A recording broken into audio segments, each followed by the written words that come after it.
네, 청취자 여러분 안녕하십니까. 한 목사의 비밀의 제입니다. 시작하겠습니다. 목사님, 2월에 한국 가시죠? 2월 말에. 말에. 2월 24일 날. 좀 아직 많이 남았어. 준비 좀 잘 돼 가세요? 준비할 게 뭐 있어. 뭐야, 돈이지. 네? 돈이지. 돈. 비행기 표는 끊었어요. 끊었어요? 싼 걸로다가. 대한항공 가시는 거예요? 잊어먹었어. 내가 끊고도 잊어먹었네. 뭐로 가는지 잊어먹었어요. 뭐 대한항공인가 아메리칸 에어라인인가 그래? 한번 갈아타요? 안 갈아타요. 그래요? 그러면은 대한항공인가? 대한항공 아니면 AA겠네. 네. 근데 대한항공이 많이 줄었어요. 여기 달랐어요. 아니 갈아타는 게 있어서 요번에 되게 싼 게 나왔어요. 881불짜리. 싸다. 예, 근데 왔다 갔다 열 하루 가잖아 내가. 예. 가는 날 포함 온 날 포함해서 열 하루 가거든. 예. 근데 그게 무려 19시간 중간에 많이 쉬더라고. 19시간이면 갈아타시네. 아니 19시간짜리가 예. 881불이더라고. 그래서 돈을 몇백 불 더 주고 안 갈아타는 거예요. 그렇게 했다고. 끊었다고. 그래 잘하셨네. 근데 그게 굉장히 피곤해. 그게 뭐라고 해야 될까요? 기다리다가 지쳐. 예. 근데 어떤 사람은 돈도 아끼고 그때 비행기만 오래 있으면 다리도 아픈데 기다리면서 공항에서 이렇게 왔다 갔다 이렇게 운동도 좀 하고 그러면 다리가 괜찮다 이렇게 말씀하시는 분들도 있던데 저는 성질이 급해서 그런지 모르겠는데 그냥 바로 가야 돼. 다리 좀 이렇게 하는 것도 좋기는 좋은데. 예. 지난주에 베트남 얘기했잖아요. 거기 갈 때 26시간씩 막 걸리고 그랬거든. 중간에 쉬는 것까지 포함. 네. 인천공항에서 꼭 4시간 반 뭐 이렇게 쉬더라고. 여기 인천까지 바로 가더라고. 네. 가더라고 하더라도. 허브니까 거기서. 간다고 하더라도 거기서 4시간 반 쉬어. 그리고 5시간을 비행을 또 해. 그럼 시간이 엄청 걸려. 한 20시간 넘는 것 같아. 전부 다 합쳐가지고. 여기서 LA에서 가도 그런데 여기서 가면 3시간이 더 되니까 4시간? 5시간 뭐 이렇게 걸리고 인천에서 쉬고 그리고 거기서 또 5시간 날아가니까 엄청 지루해요. 심심하죠. 심심한 게 아니라 막 못 견디겠어. 그래요? 승질 급해가지고. 그리고 비행기가 비싼 비행기면은 1등석 이런 거 타면 넓잖아. 근데 이 비행기 좌석이 좀 좁아요. 그렇죠. 예. 그나마 AA가 조금 넓더라고. 제가 타보니까. 걔네들 3칸 줄였대. 또 줄였어요? 3칸 줄여서 좌석을 늘렸대요. 그럼 얼마나 좁아. 언제 그랬어요, 그거? 몰라, 뉴스에 그러던데. 좀 됐어. 그나마 1년, 조금 나았는데, 거기. 1년 전인가 그때 들은 것 같아. 그렇구나. 요즘에는 서서 가는 입석 비행기도 여기 국내선 이런 거 지금 개발하고 막 그래요. 예. 아주 그냥, 사람을 갖다 짐짝 취급하는데. 근데 비행기 값이 안 올라서 그래요. 네, 안 올랐다고. 예, 제가 또 12월 7일 날 LA에 볼 일이 있어 가거든. 네. 12월 7일 날 가서 그날이 월요일인데 목요일 날 와요. 근데 100불 안 되게 끊었어 비행기를. 여기 달라스에서 LA까지. LA 가는데. 굉장히 싸게 끊으셨는데. 예, 근데 스피릿이에요, 뭐예요? 스피릿. 네. 근데 이전에 옛날에는 인터넷으로 표 안 끊을 때 그때 여행사에서 다 끊었잖아요. 예. 여행사에서 다 끊었는데 이 LA가 옷 공장 수입상들이 몰려 있어. 예. 자바 시장이라는 데가. 그러면은 각 지역에 미국에 있는 지역 옛날에는 한국 사람들이 옷 장사를 많이 했거든. 그러면 거기에 1박 2일로 가서 옷을 쭉 사서 UPS로 붙이고 그랬었어요. 그때에 여기서 소매상하는 분들이 여행사에서 만약 250불짜리가 티켓이 나면은 세일한다고 사장님 그러면서 한꺼번에 몇 장씩 가져다 주고 그랬거든. 그러면 그때도 20년 전에도 250불이면 싼 거였었다고. 근데 지금도 250불이면 싼 거거든, LA 가는 게. 예. 근데 경우에 따라서는 100불 안 되는 것도 있어. 그러니까 잘 가면. 예. 여기서 휴스턴도 15불에 가고 막 그러더라고. 그러니까 항공유가 값이 올라도 얼마나 올랐을 텐데. 그리고 인건비가 많이 안 올랐어요, 미국은. 많이 안 올라도 많이 올랐거든. 그런데 그 비행기 값이 그대로니까 다른 걸 다 줄여야 되는 거야. 그렇죠. 네, 다 줄여야 되는 거야. 야, 그거 참 하여튼 걔네들도 되게 고생하는데. 예. 그래도 비싸면 우리는 어디 움직이기 힘들어서. 왜냐면 우리 최저임금 묶여져 있고 사실은 중간층 다 깨지고 지금 최저임금으로 받아야 두 부부가 해도 기본적인 생활도 못해. 작은 아파트에서 살아가는 것도 진짜 힘들어요. 아니 목사님 거기 한번 어플라이 해보세요. 여기 혹시 사이드 잡 풀타임 잡이지만 잡을 혹시 여기 공항 같은데 여기 대한항공사에서 비행기 타는 사람은 아니고 여기 왜 거기 여기 보딩 패스 주고 할 때 대한항공 직원들이 현지인들을 뽑아요. 뽑는데 거기서 왜 가방 받아주고 그다음에 여기 이 ATM 같이 생긴 그 자동 기계 거기서 사람들 도와주고 하는 그 항공복 입고 사람들 있잖아. 그 사람들 이렇게 도와주고 하는 사람들. 네, 뽑아요 거기. 아니 그럼 방송은 어떻게 하고 설교 녹음은 어떻게 해? 아니 쉬는 날은 있겠지 그래도. 에이 그래도 못해. 설마 그 뭐 주 40시간은 일해야 되는데. 아니 그래도 40시간이라도 주 7일 돌리진 않잖아.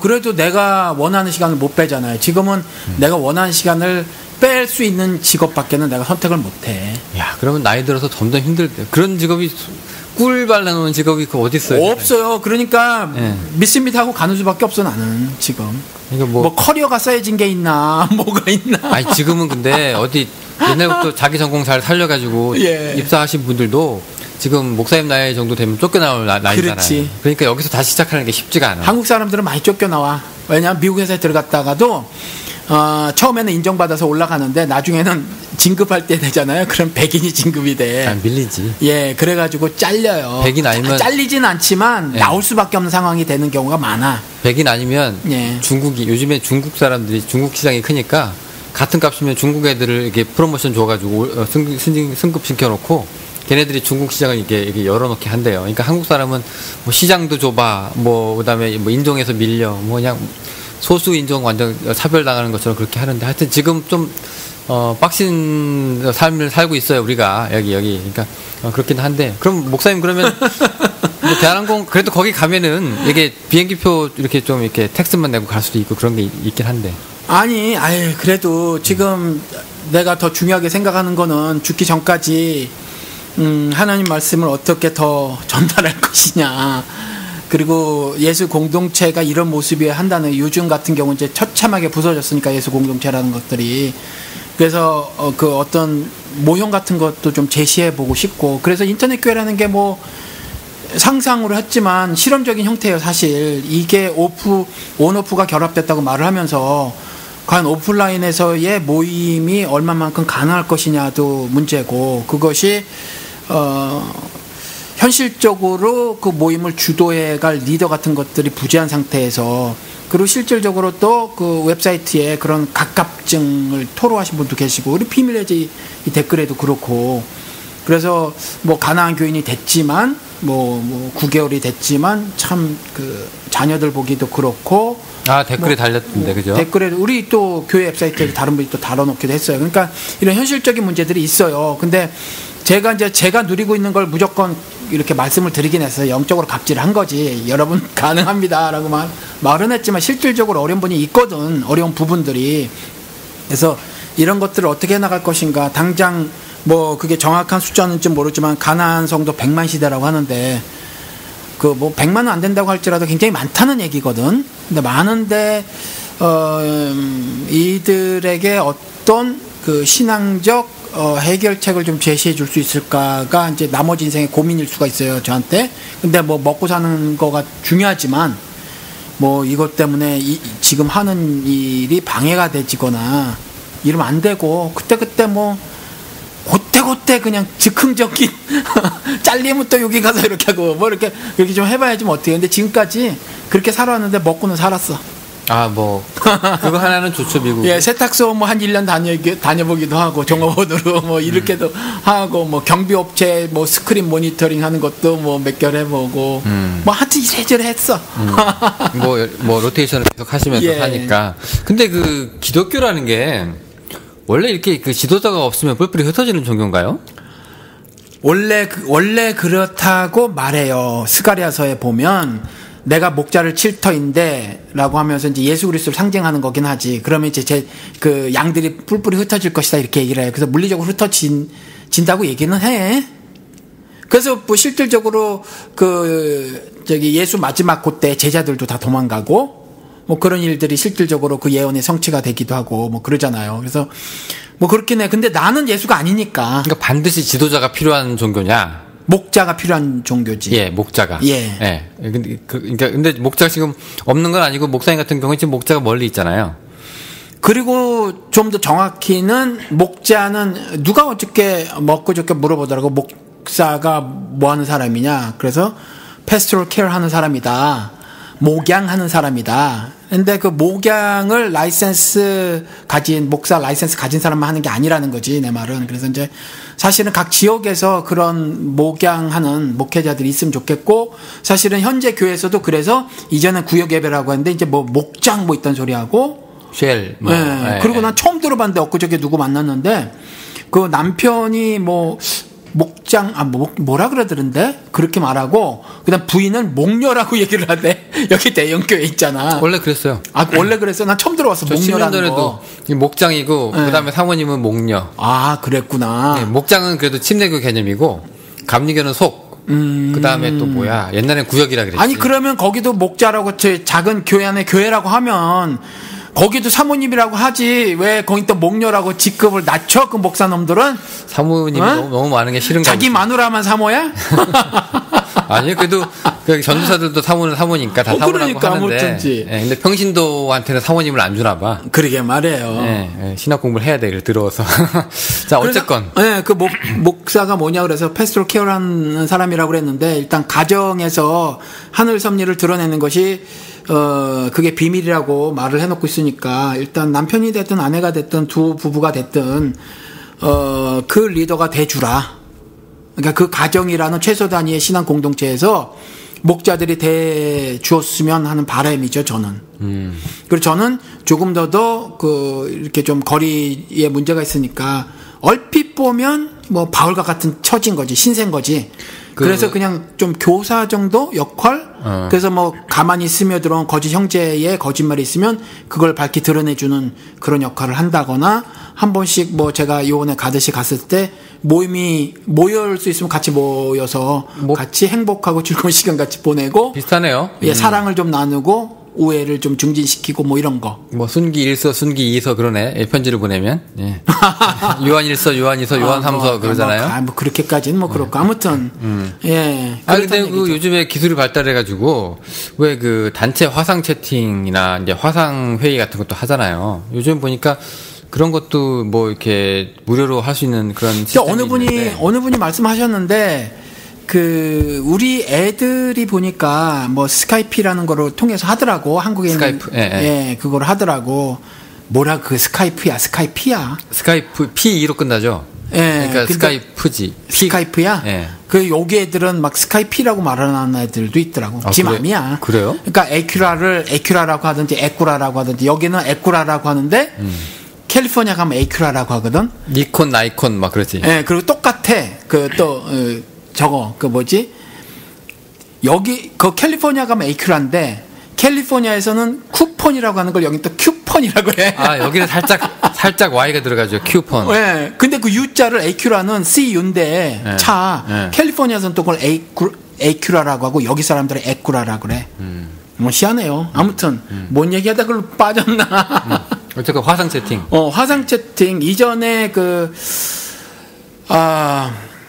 이명박이 정권을 쥐고 나서 막 개 같은 일을 할 때 그때 이제 뭐 이런저런 활동들을 여기서 할 때 한국에 있는 사람들하고 여기 있는 사람들하고 해가지고 화상 채팅을 한번 해봤어. 근데 구글을 이용했거든. 행아웃이라고. 자꾸 끊기더구만. 요즘은 좀 두두두두 끊겨. 요즘도 그러나? 근데 지금은 모르겠어. 지금은 좋아졌는지 모르겠는데 스카이피로 하니까 그거는 괜찮더라고. 근데 여전히 문제점은 조금 있는 게 뭐냐면 시간대가 달라요. 서로?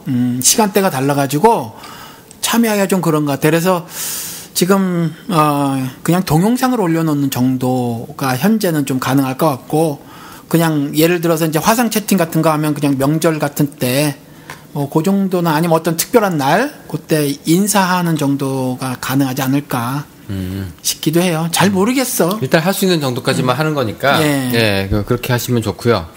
자, 지금 이제 다른 근황을 조금 이제 얘기를 했는데 오늘 저희가 이제 할 에피소드는 이제 우리 근황 얘기를 하는 건 아니고 성경에 보니까 목사님 예수가 복음서에 보면은요 이 장님 소경 이 사람이 제자들이 그거 가지고 싸움을 벌이잖아요. 죄가 저러고 있는 게 지죄입니까? 지부모죄입니까? 그러니까 죄라는 건 똑같아. 그러니까 이게 병이 죄로 인해서 온다는 거는 이제 똑같이 온 거죠. 욥도 그랬고.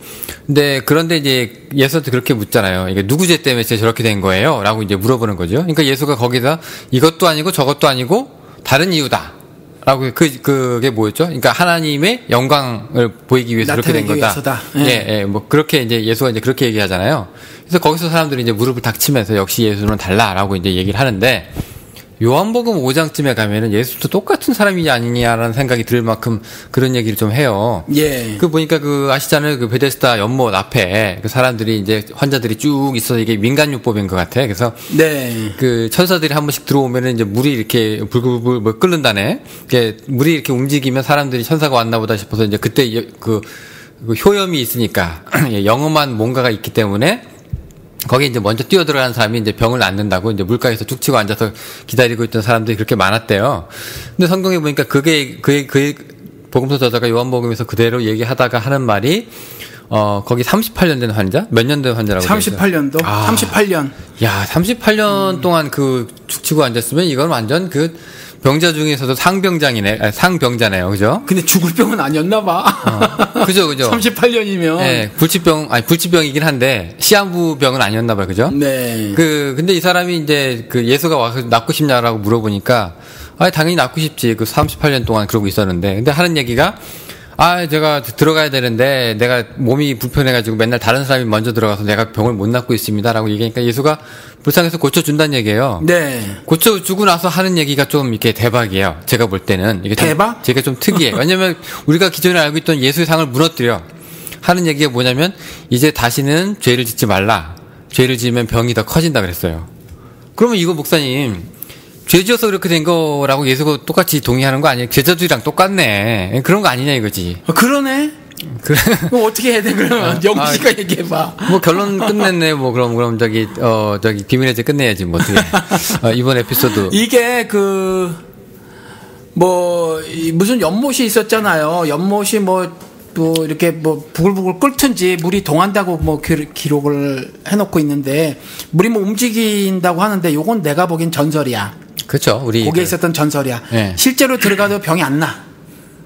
그냥 이제 사람들이 민간적으로. 네. 그때 그냥 그렇게 알고, 그러니까 민간요법도 아니라는 거지. 선왕당에 가서. 성황당 가는 거예요. 손 비는 거지. 비나이다, 천지신명계 비나이다 하는 것 같은 거지. 예. 그래서 거기에 들어가도 실제로는 안 나는데 낫는다고 믿는 거예요. 천사가 오지도 않아. 예, 천사가 오는 것도 아니야. 예. 또 누가 비판하시겠다. 근데 복음서, 요한복음서 저자가 가로 열고 한 번씩 배경 설명을 해요. 예. 천사가 와가지고 한 번씩 이렇게 발 적시고 간다고. 맞아. 그렇게 하는데 아무튼 그런 건데 그걸 믿고 있었던 사람들이 그 주변에 있었던 거예요. 그렇죠. 왜냐면 지푸라기라도 잡고 싶은 심정이 왜 안 들겠어. 야, 들잖아. 38년이면은 거기 선착순이라고 치면 벌써 번호표 뽑았어야 되는데. 그렇죠. 항상 선수를 뺏기는 거야, 이 사람이. 근데 이놈의 인간들이 물론 다들 이렇게 병이 걸려가지고 죽을 지경이니까 이때 어떤 심정이 들겠어. 나부터 낫고 싶겠지. 그러니까 이 사람이 그렇게 오래 거기 있었는데 잘 못 움직이니까 이번엔 당신 차려. 이런 인간이 하나도 없었던 거야. 그렇죠. 그래서 남은 척 빨리 뛰어 들어가는 거지. 네. 그러니까 이런 답답한 심정을 예수에게 토로했는데 예수가 뭐라 그러냐면 이제 그렇게 해주고 나서 물에 빠뜨려가지고 낫게 해주고 나서 그 다음에 우연히 성전에서 또 만났는데 그때 그렇게 얘기를 하셨다는 거지 지금. 네가 나았는데 더 심하게 되지 않게 하기 위해서 넌 죄를 짓지 마라. 다시는. 다시 또 짓지 마라. 그러니까 요전에 아팠던 것도 너 죄 때문인데 낫는데 내가 낫게 해줬잖아. 근데 너 앞으로 또 죄 짓지 마. 그럼 더 심해져. 네. 요 말을 누가 쓰냐 하면 베니힌이라는 인간이 있어. 베니힌 알아요? 알죠. 네, 머리 허연 놈. 예. 그러니까 사기꾼. 조용기. 미국의 전 세계의 조용기. 장풍. 예, 장풍 날리는. 이 사람이 병을 그렇게 고치잖아요. 근데 어마어마하게 편지로 항의를 받거든. 항의를 엄청나게 받았어. 도로 걸렸다. 도로 생겼다. 도로 재발했다. 치료를 받았는데. 네, 그때 이제 집회에 참석해가지고 암병이 나았는데 도로 걸렸다. 낫긴 했네 그래도. 그러니까 이제 그 사람들 편지가 암이 나았는데 난 도로 걸렸다. 근데 더 심해졌다. 그리고 이제 편지 쓰고 전화하고 막 항의가 된 거야. 그 베니힌 미니스트리라는 그 단체가 있어요. 그가 미니스트리 이름이 베니 미니스트리야. 그걸로 막 항의 전화, 항의 메일 뭐 이런 게 막 맨날 가는 거지. 왜냐면 그 사람들은 그 사람 맨날 병 고치는 쇼를 하니까 한두 사람 그런 게 아니잖아. 그 사람이 대표로 다 몇 명 끄집어 올려가지고 무대에서 그렇게 하고 그것만 하는 게 아니야. 그 사람 집회 하루 종일 해요. 하루 종일 하는데 이제 뭐 조용기처럼 그 뭐 전체를 향해서도 뭐 한단 말이지. 그럼 그 관중석에 있던 사람들도 막 병이 나고 뭐 이래. 뭐 어떤 사람 거품도 물고. 근데 그때는 낫다고 지들이 믿어. 근데 도로 아픈 거야. 그러니까 항의 메일이 막 가는 거지. 전화 와서부터. 그랬을 때 써먹는 거야. 그러니까 아주 발뺌하기 좋은 구절이. 너 왜 아픈 줄 알아? 네가 나중에 또 죄져서 그래. 이렇게 써먹더라니까 그놈이. 이거 진짜 써먹는 거야 거기서. 아 근데 베니 미니스트리에서 걔네들이 핵심 구절로 잡고 있는 게 이거야. 낫다고 하는 것 자체는 조금 인정해줘야 되는 거야. 안 믿지. 나는 안 믿는데 그들은 그런 걸 그게 신앙이고 그걸 믿으니까 그 당시엔 낫다고 믿고 또 아프니까 약간 긴가민가면서 너 사기친 거 아니야 이렇게 된 거예요. 이상하네. 만약에 예를 들어서 내가 이제 어디가 아파가지고 베닌 미니스트리 가가지고 이제 장풍 한번 받고 나왔다고 생각하면 내가 바로 의사한테 가서 진단 받았을 텐데 그러면 의사가 아니다 그러면 너 왜 뻥쳤냐 이렇게 될 텐데 왜 나왔는데 또 생겼다고 했을까? 그러니까 그 사람 중에 일부는 자가 진단으로 암병인 사람도 사실 있어요. 아 순간적인 분위기로 막 걸었는데 아니 자기는 암이 아니야. 어떤 사람은 자기가 암이라고 믿어. 뭐 상상병이에 또? 상상 임신처럼 상상암이야. 그런 사람도 있고 실제로 이제 이 사람들이 거기 가서 베닌의 장풍으로 병을 낫고자 한 사람들은 의사를 안 믿어. 일단 이제 끝났다고 보는 거야. 그런데 그 베닌을 통해서 하늘의 복을 받아서 치유가 된 거지. 근데 일주일 후에 머리카락이 다시 빠지네. 그리고 너무 고통스러운 거예요. 병원에 가서 그 검진해 볼 것도 없이 자기는 그냥 여전히 암이 있는 거지. 그래서 이제 항의를 했다. 근데 베닌이 그 말로 빠져나간다. 이 말로 빠져나가요. 그럼 이제 베닌이 나쁜 거야? 예수가 나쁜 거야? 그러니까 이거 어떻게 해석해야 돼? 큰일 났네 이거. 이거 들으시는 분들도 헷갈리겠네. 예수가 다 그런 줄 알았더니 또 아니야? 뭐 이러시겠네.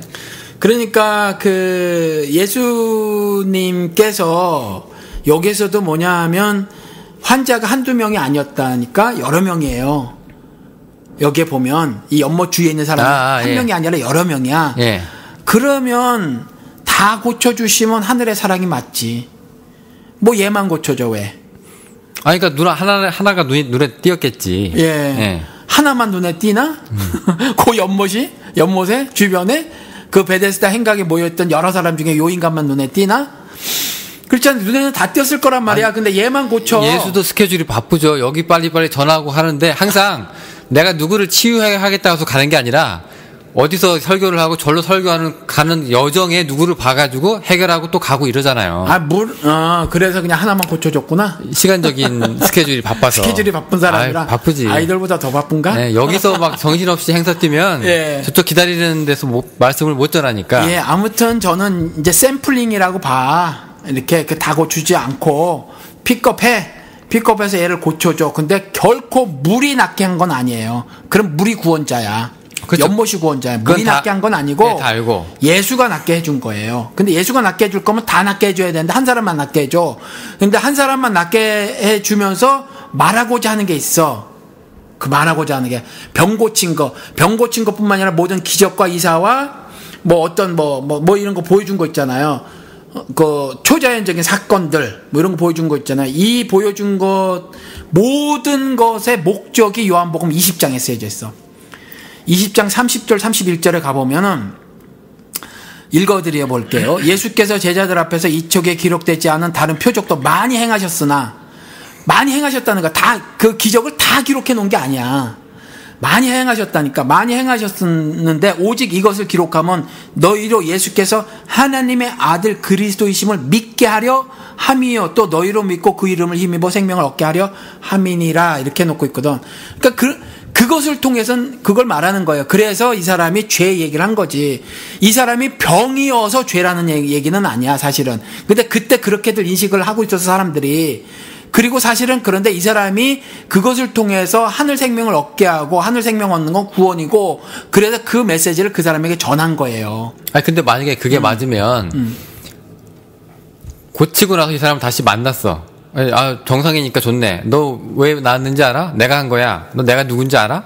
기독론을 얘기하고 그러고 말았어야 되는데 다시는 죄를 짓지 마라. 왜냐? 너 또 그렇게 될 거니까. 그러니까 병고침이 내가 그 피지컬 힐링을 받은 게 아니다. 육신적인 힐링을 받은 게 아니라는 걸 말을 하기 위해서 죄를 가지고 온 거야. 네가 그래서 육신적으로 지금 치유 받았잖아요. 그러니까 육신적으로 질병이 있고 육신적으로 나음이 있었잖아. 그렇죠. 근데 이걸 통해서 이걸 샘플링을 해가지고 뭘 말을 하려고 했냐면 자신이 그리스도이신과 하나님의 아들이심을 말씀하려고 하는 거야. 자신이 그리스도이신과 하나님의 아들인 걸 말을 하려고 하는 건 뭐냐면 구원자라는 걸 말을 하려고 하는 거거든. 죄로부터의 해방을 말을 하려고 하는 거거든. 죄와 죄의 형벌로부터 해방. 그런데 이들이 피지컬리 느끼고 육신적으로 알고 있었던 것이 요거였었단 말이야. 그래서 그것들을 통해서 그걸 말을 해준 거지. 자, 너 병 났어. 그치? 병 났어. 죄로부터 해방이야. 그 얘기를 해주는 거야. 죄로부터 해방. 이건 누가 할 수 있는 게 아니야. 하나님의 아들이 나, 메시아가 하는 일이야. 그리고 그 다음에 또 만나서 성전이란 무대를 설정하고 거기서 만난 거로 기록을 한단 말이야. 거기서 뭐라고 또 다시 얘기를 하냐면, 야, 너 이제 편안해졌지? 잘 먹고 잘 살면 돼가 아니라 죄 문제를 또 갖고 오는 거야. 죄 문제를 또 갖고서 죄로 인한 왜곡된 삶을 살지 마. 라고 말하는 거거든. 그 왜곡된 삶이 거예요. 아니라 다시 병이 든다 그랬잖아요. 그게 왜곡된 삶이라. 그러니까 인간 세계가 병이 더 심해진다 그랬어요. 그래, 인간 세계가 성경에서 말하고 있는 것은 뭐냐면 연수를 다 하지 못하고 그냥 죽어버리는 거. 그리고 이 땅에서 뭐 질병이나 그 밖에 다른 것들로 인해서 고통을 받아서 결국 학대받는 것이라는 거. 그걸 말하는, 그게 왜곡인 거거든. 그러니까 질병 걸려서 고통받는 삶과 죽음이라는 왜곡된 죄로 발생된 그 이야기를 하는 거예요. 근데 만약에 그렇게 됐을 경우에는 만약에 이 사람한테 내가 네 죄를 용서하노라 라고 하면 될 건데 그냥 고쳐줬어요. 뭐 밑도 끝도 없이. 그럼 우연히 또 다음에 또 봤어. 이제 너 뒤집지 마. 이러고 헤어진단 말이에요. 이거 너무 영적인 해석 아니세요? 뭐 영적인 해석 아니냐고 물어보면 할 수 없이 나는 이제 뭐 그렇게밖에 말을 못 하는데 네. 성경에서 이런 기록들이 있고 예를 들어서 기적을 보여주고 뭐 어떤 사인을 보여주고 하고 그다음에 말로 가르친 것도 있고 막 그래요. 이것들을 뭉뚱그려서 다 봐서 하늘 메시지를 나는 캐치를 하는 거지. 그래서 마태복음 9장에 그 중풍병자 고쳐준 것도 거기서도 극명하게 말을 하거든. 뭐라고 말하냐면 병을 고쳐줬네? 병을 고쳐줬고 병을 고쳐준다면 뭐라고 말하냐면 네가 죄사함을 받았노라 그래. 그러니까는 거기 주변에 있었던 그 하나님을 신앙한다고 하는 유대인들이 저가 신성을 모독하는도다 그러거든. 그러니까 그때 설명을 해요. 그 마음을 읽고 그 말을 들은 게 아니라 그들이 그렇게 생각하는 거 읽고 뭐라고 말하냐면 야, 너 병 나은 사람 침상 걷어서 그냥 걸어가 하는 말이 쉽겠냐? 아니면 이해하기 어렵게 이렇게 말하는 게 쉽겠냐? 라고 말을 하는 거거든. 그러니까 궁극적으로 그 메시지를 전하고 싶은 거예요. 그래서 어떨 때는 이런 방식으로 전하고 어떨 땐 저런 방식으로 전하는데 그 방식의 모든 것에 초점 뭐냐면 기록된 것 포함 기록되지 않은 모든 표적 뭐 이런 것들 이런 것들을 많이 행하셨는데 그것은 하나님의 아들 예수 그리스도임을 믿게 하려 하는데 목적이 있다. 라는 거에서 그런 이런 진술 하에서 그런 기적들 이적들을 이해하고 해석해야 된다라는 말이죠. 그러니까 이게 굉장히 무서운 게 뭐냐면 복음서들은 설교도 마찬가지지만 사실관계에 초점을 맞추지 않아요. 의도가 있는 거지 항상. 그죠? 그 정치인들도 얘기하는 게 다큐멘터리가 아니잖아요. 나한테 표를 달라. 내가 왜 국회로 나가야 되는가를 이 사람이 강조하는 거고. 그렇기 때문에 의도가 있는 글들은 굉장히 무섭다고요. 우리가 그냥 고지고대로 다 받아들이기에는. 그러니까 예수라고 하는 이 예수의 사건도 어떻게 보면 실로암도 마찬가지예요.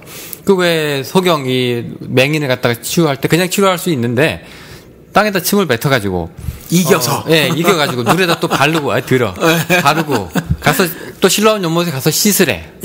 씻으래. 이게 다 그 당시 사람들의 그 주술사들이 행했던 뭐 그런 것들 다 공유하고 있는 저는 그런 문화적 영향이라고 생각을 하거든요. 예. 근데 왜 예수의 이적은 다르냐?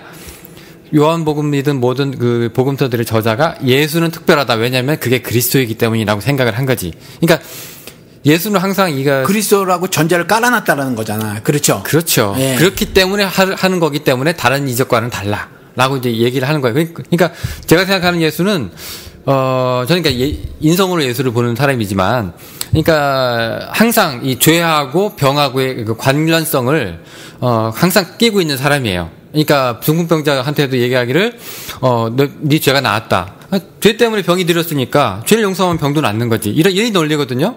근데 나중에 이제 그 죄가 무슨 죄냐라고 얘기했을 때는 항상 목사님들도 그렇고 우리 황 목사님들도 마찬가지고 그러시더라고. 그 죄는 병과 뭐 이런 그렇게 육신으로 보면 그렇게 나타나지만 결국 다 영적인 스토리입니다라고 얘기를 하시더라고. 그러니까 저는 그 부분에 대해서 뭐 옛날에는 뭐 그냥 그러시나 보다 하고 넘어갔는데, 요즘에는 그렇게 되면 이거 의도가 있는 모든 이런 말들은 우리가 되게 조심해서 받아들여야 되지 않느냐라는 생각을 좀 해요. 왜냐면 이게 우리 예능에서도 우리가 누가 와서 막 되게 말을 재미있게 하고 웃긴데 나중에 알고 봤더니 이 사람이 거짓말을 했어. 사실관계가 아니야. 사실 당사자 얘기를 들어봤더니 그 내용이 아니었어. 근데 사람들이 웃기면 끝이거든, 그 사람은. 근데 나중에 그 사람들이 요즘에는 그런 예능도 욕을 먹더라고요. 저봐, 왜 허언증이냐, 왜 말을 저렇게 하냐, 딴 방송에서도 다르게 얘기해놓고 이렇게 욕을 듣더라고. 근데 우리가 복음서도 그렇게 얘기할 수 있느냐. 특히 우리 옛날에 그 주제 목사님 기억나시죠? 가난한 자하고 심령이 가난한 자 얘기, 그 기억나시죠? 그것도 우리가 그때 우리 까치리님도 그래 얘기하고 뭐 저도 그때 끼어들고 우리 주님하고 같이 4명이서 한참 얘기를 했잖아요. 마태 아주 싸가지 없는 놈이 아기를 가지고 거기에 그냥 가난한 자인데 그치. 누가의 말대로 가난한 자인데 그 앞에 심령이라는 단어를 이렇게 살짝 앞에다가 집어넣음으로 인해서 그렇지. 예, 아주 그 그리스도의 그 본심을 아주 악의적으로 왜곡을 했다. 그러니까 제가 그분의 심정을 제가 100% 대변하지는 못하지만 한번 대변을 한번 해보면, 예수가 저기 시골 강원도 산골짜기 가가지고 거기 못 살고 허저민들 같은 사람들한테 야, 니네 나 따라다니는 힘들지, 가난하지만 복 있어 라고 얘기했는데, 그게 강남 소망교회에서 그 얘기를 갖다 전하려니까 이거 막막하거든. 그러니까 이 목사가 마음이 가난한 사람들은 복이 있습니다라고 살짝 바꾼 거지. 아니, 그럼 마태는 부자들 앞에서 말했냐고. 응? 마태는 그 전했던 그 무리가 다른 무리였느냐라는 거지. 다 마태가 마태는 강남 소망교회에서 한 말이냐 이게. 그러니까 마태 공동체를 그래서 그 여기서는 데나리온인데 여기서는 달란트고 마태는 억 단위를 쓰거든요. 그렇게 보면은 야, 사람이 생긴 대로 논다고, 고기도 먹어본 놈이 한다고, 야, 그냥 고기 먹었다고 하면 되는데 예수가 갈비살을 어떻게 뭐 이렇게 뭐 항정살 뭐 이러면은 야, 고기 좀 드셨던 분이네 이렇게 얘기하는 것처럼 뭔가 그 공동체에 맞게 예수를 좀 바꿨다는 그런 인식 때문에 굉장히 기분 나빠하셨던 것 같아요. 아, 그거는 조금 억지 해석인 것 같은 것이 마태복음서도 쭉 보면 대개가 좀 그 찌질한 인간들이에요. 절대로 뭐 이렇게 소망교회 쪽 사람들 아니라니까. 근데 그 예수가 그러니까 그게 뭐냐면은, 그러니까 제가 이해하는 거는 이래요. 예수가 만나고 다닌 사람은 찌질해요. 그건 마태도 바꿀 수는 없어. 예수가 맨날 율법 교사들이랑 얘기한 건 아니거든. 근데 마태가 그 얘기를 할 때 되게 하이 에듀케이트 된 걸로 얘기를 한다고요. 마태가 써는 풀이, 그 푸는 썰이. 그러니까 뭐라고 해야 될까? 되게 구약의 용어도 굉장히 많이 갖다 쓰고요. 그다음에 다른 복음서에 비해서 마태 용어는 굉장히 수려하고요. 그다음에 뭐 경제적인 문제도 그렇고 달란트 비유도 이제 데나리온에서 달란트로 넘어가는 거 보면, 예수가 목사님 생각해 보세요. 과연 이 민중들한테 얘기할 때, 하루 먹고 사는 사람들한테 일용할 양식 얘기하는 예수가 여기 달란트가 있다, 억이 있다, 그게 뭔데요? 그러지 않았을까요? 근데 그 누가의 말이나 마태의 말이나 그 기록된 말이, 그 두 책에 기록된 말이 가난한 자나 심령이 가난한 자나 얻게 될 복이 천국이라는 거거든. 천국이지. 가난한 자가 얻게 될 복을 마태랑 다르게 얘기했으면 마태가 악의가 있다. 그러니까 얘도 천국이고 얘도 천국인데. 그래서 그냥 가난한 자가 얻게 될 복이 뭐 가난으로부터 해방이다 이렇게 얘기했으면은, 그러니까 타겟은 바뀌지 않았. 뭐 마태가 정말 악의를 가졌구나. 여기에 심령이라는 단어를 붙이면서 천국을 집어넣었다는 거지. 근데 그는 가난한 자도 뒤에 천국에 얻게 될 복이. 그러니까 목사님 얘기로는 부자만 천국 간다 이렇게 바꿔놨으면 마태가 진짜 나쁜 놈인데. 그렇지. 근데 거기다가 가난한 자뿐만이 아니라 거기다 심령이 마음이 했다고 해도 똑같이 천국이 될 것이라고 했으니까 그렇게 되지 않느냐. 뒤에 진술이 같아 버리니까. 그런데 우리가 보통 우리 민중신학이라고 하는 해방신학이라는 여기서 보는 예수가요, 굉장히 사회에 낙오되고 불쌍하고 그 없는 사람들을 찾아다녔고 예수의 그렇지. 메시지가 체제 전복적인 게 강해서 그렇지. 체제 전복적이지. 그래서 사람들이 이제 체제 전복인데 그렇다고 또 로마에 우리가 대항합시다 이런 것도 아니야. 대항을 한 거지. 누가 왕이야? 내가 왕 맞아. 이스라엘 로마 니네 총독이 왕이 아니야. 내가 왕이야. 유대인의 왕. 네, 이렇게 했고 당시의 종교 체제도 다 전복시켰지. 다른 차원의 왕이에요. 여기서 얘기하는 왕은 그렇지. 너를 무너뜨리고 내가 왕이 되겠다 이놈아 이게 아니라 그렇지만 그들의 정신 세계를 잡고 있었던 그래서 그들의 일상 매일의 삶에 절대적인 영향을 미쳤던 그 체제를 완전히 부정하고 무너뜨리신 거지. 네, 그렇지만 그러니까 중요한 게 예수가 로마를 전복시키러 내가 왔다라고 얘기한 게 아니에요. 그러니까 해방신학이나 이런 사람들이 말하는 거는 사회 변혁적 메시지만은 아니었다라는 거지. 그건 그냥 나타난 어떤 현상, 혹은 뭐 이럴 수 있지만 그가 제시했던 그리스도 나라는 그건 아니었다라는 거지. 네, 근데 이제 이쪽에서 얘기하는 얘기를 이렇게 들어보면은 봐라 예수가 누구랑 친했냐. 성경을 읽을 때 성경을 어떻게 읽느냐도 중요하지만 성경을 누구와 함께 읽었느냐도 굉장히 중요하다. 예수가 누구랑 같이 성경을 읽었냐, 누구랑 같이 먹고 마셨냐라고 얘기하면서 가난한 사람들의 편에 섰다고 하는 것이 이 사람들의 입장인데 그렇게 따지고 보면은 정말로 당시에 예수를 따라다니던 사람들도 가난한 사람들이 따라다닐 수밖에 없어요. 예수의 메시지를 좋아할 수 있는 사람은 당장 내일 죽어도 아쉬울 것이 없는 사람들이 좋아할 수밖에 없어요. 그렇지 않겠어요? 황 목사의 메시지는 절대로 강남에서 파라군에 나오는 외국 유학물 먹은 아주 대기업에 있는 간부가 좋아할 만한 메시지가 아니야. 황 목사의 메시지는. 근데 간혹 하나씩 껴. 어떻게 해요? 강남에 있는 사람도. 그러니까 예수의 메시지도 니고데모가 껴. 궁금해서 맞짱 뜨러 왔거든? 근데 나중에 니고데모가 예수를 변호해. 그러니까 간혹 그런 인간들도 낀다니까? 근데 그런 히든 이제 신자라고 요한복음 나서 유속자들은 그렇게 얘기하는데, 예. 이제 중요한 거는 이제 그런 사람들의 입장에서 따지면 예수가 가난한 사람들을 결코 버리지 않고 오히려 그 사람들과 함께 어울리고 먹고 마셨다는 얘기를 할 때 내가 이제 까치리님을 대변하는 거예요.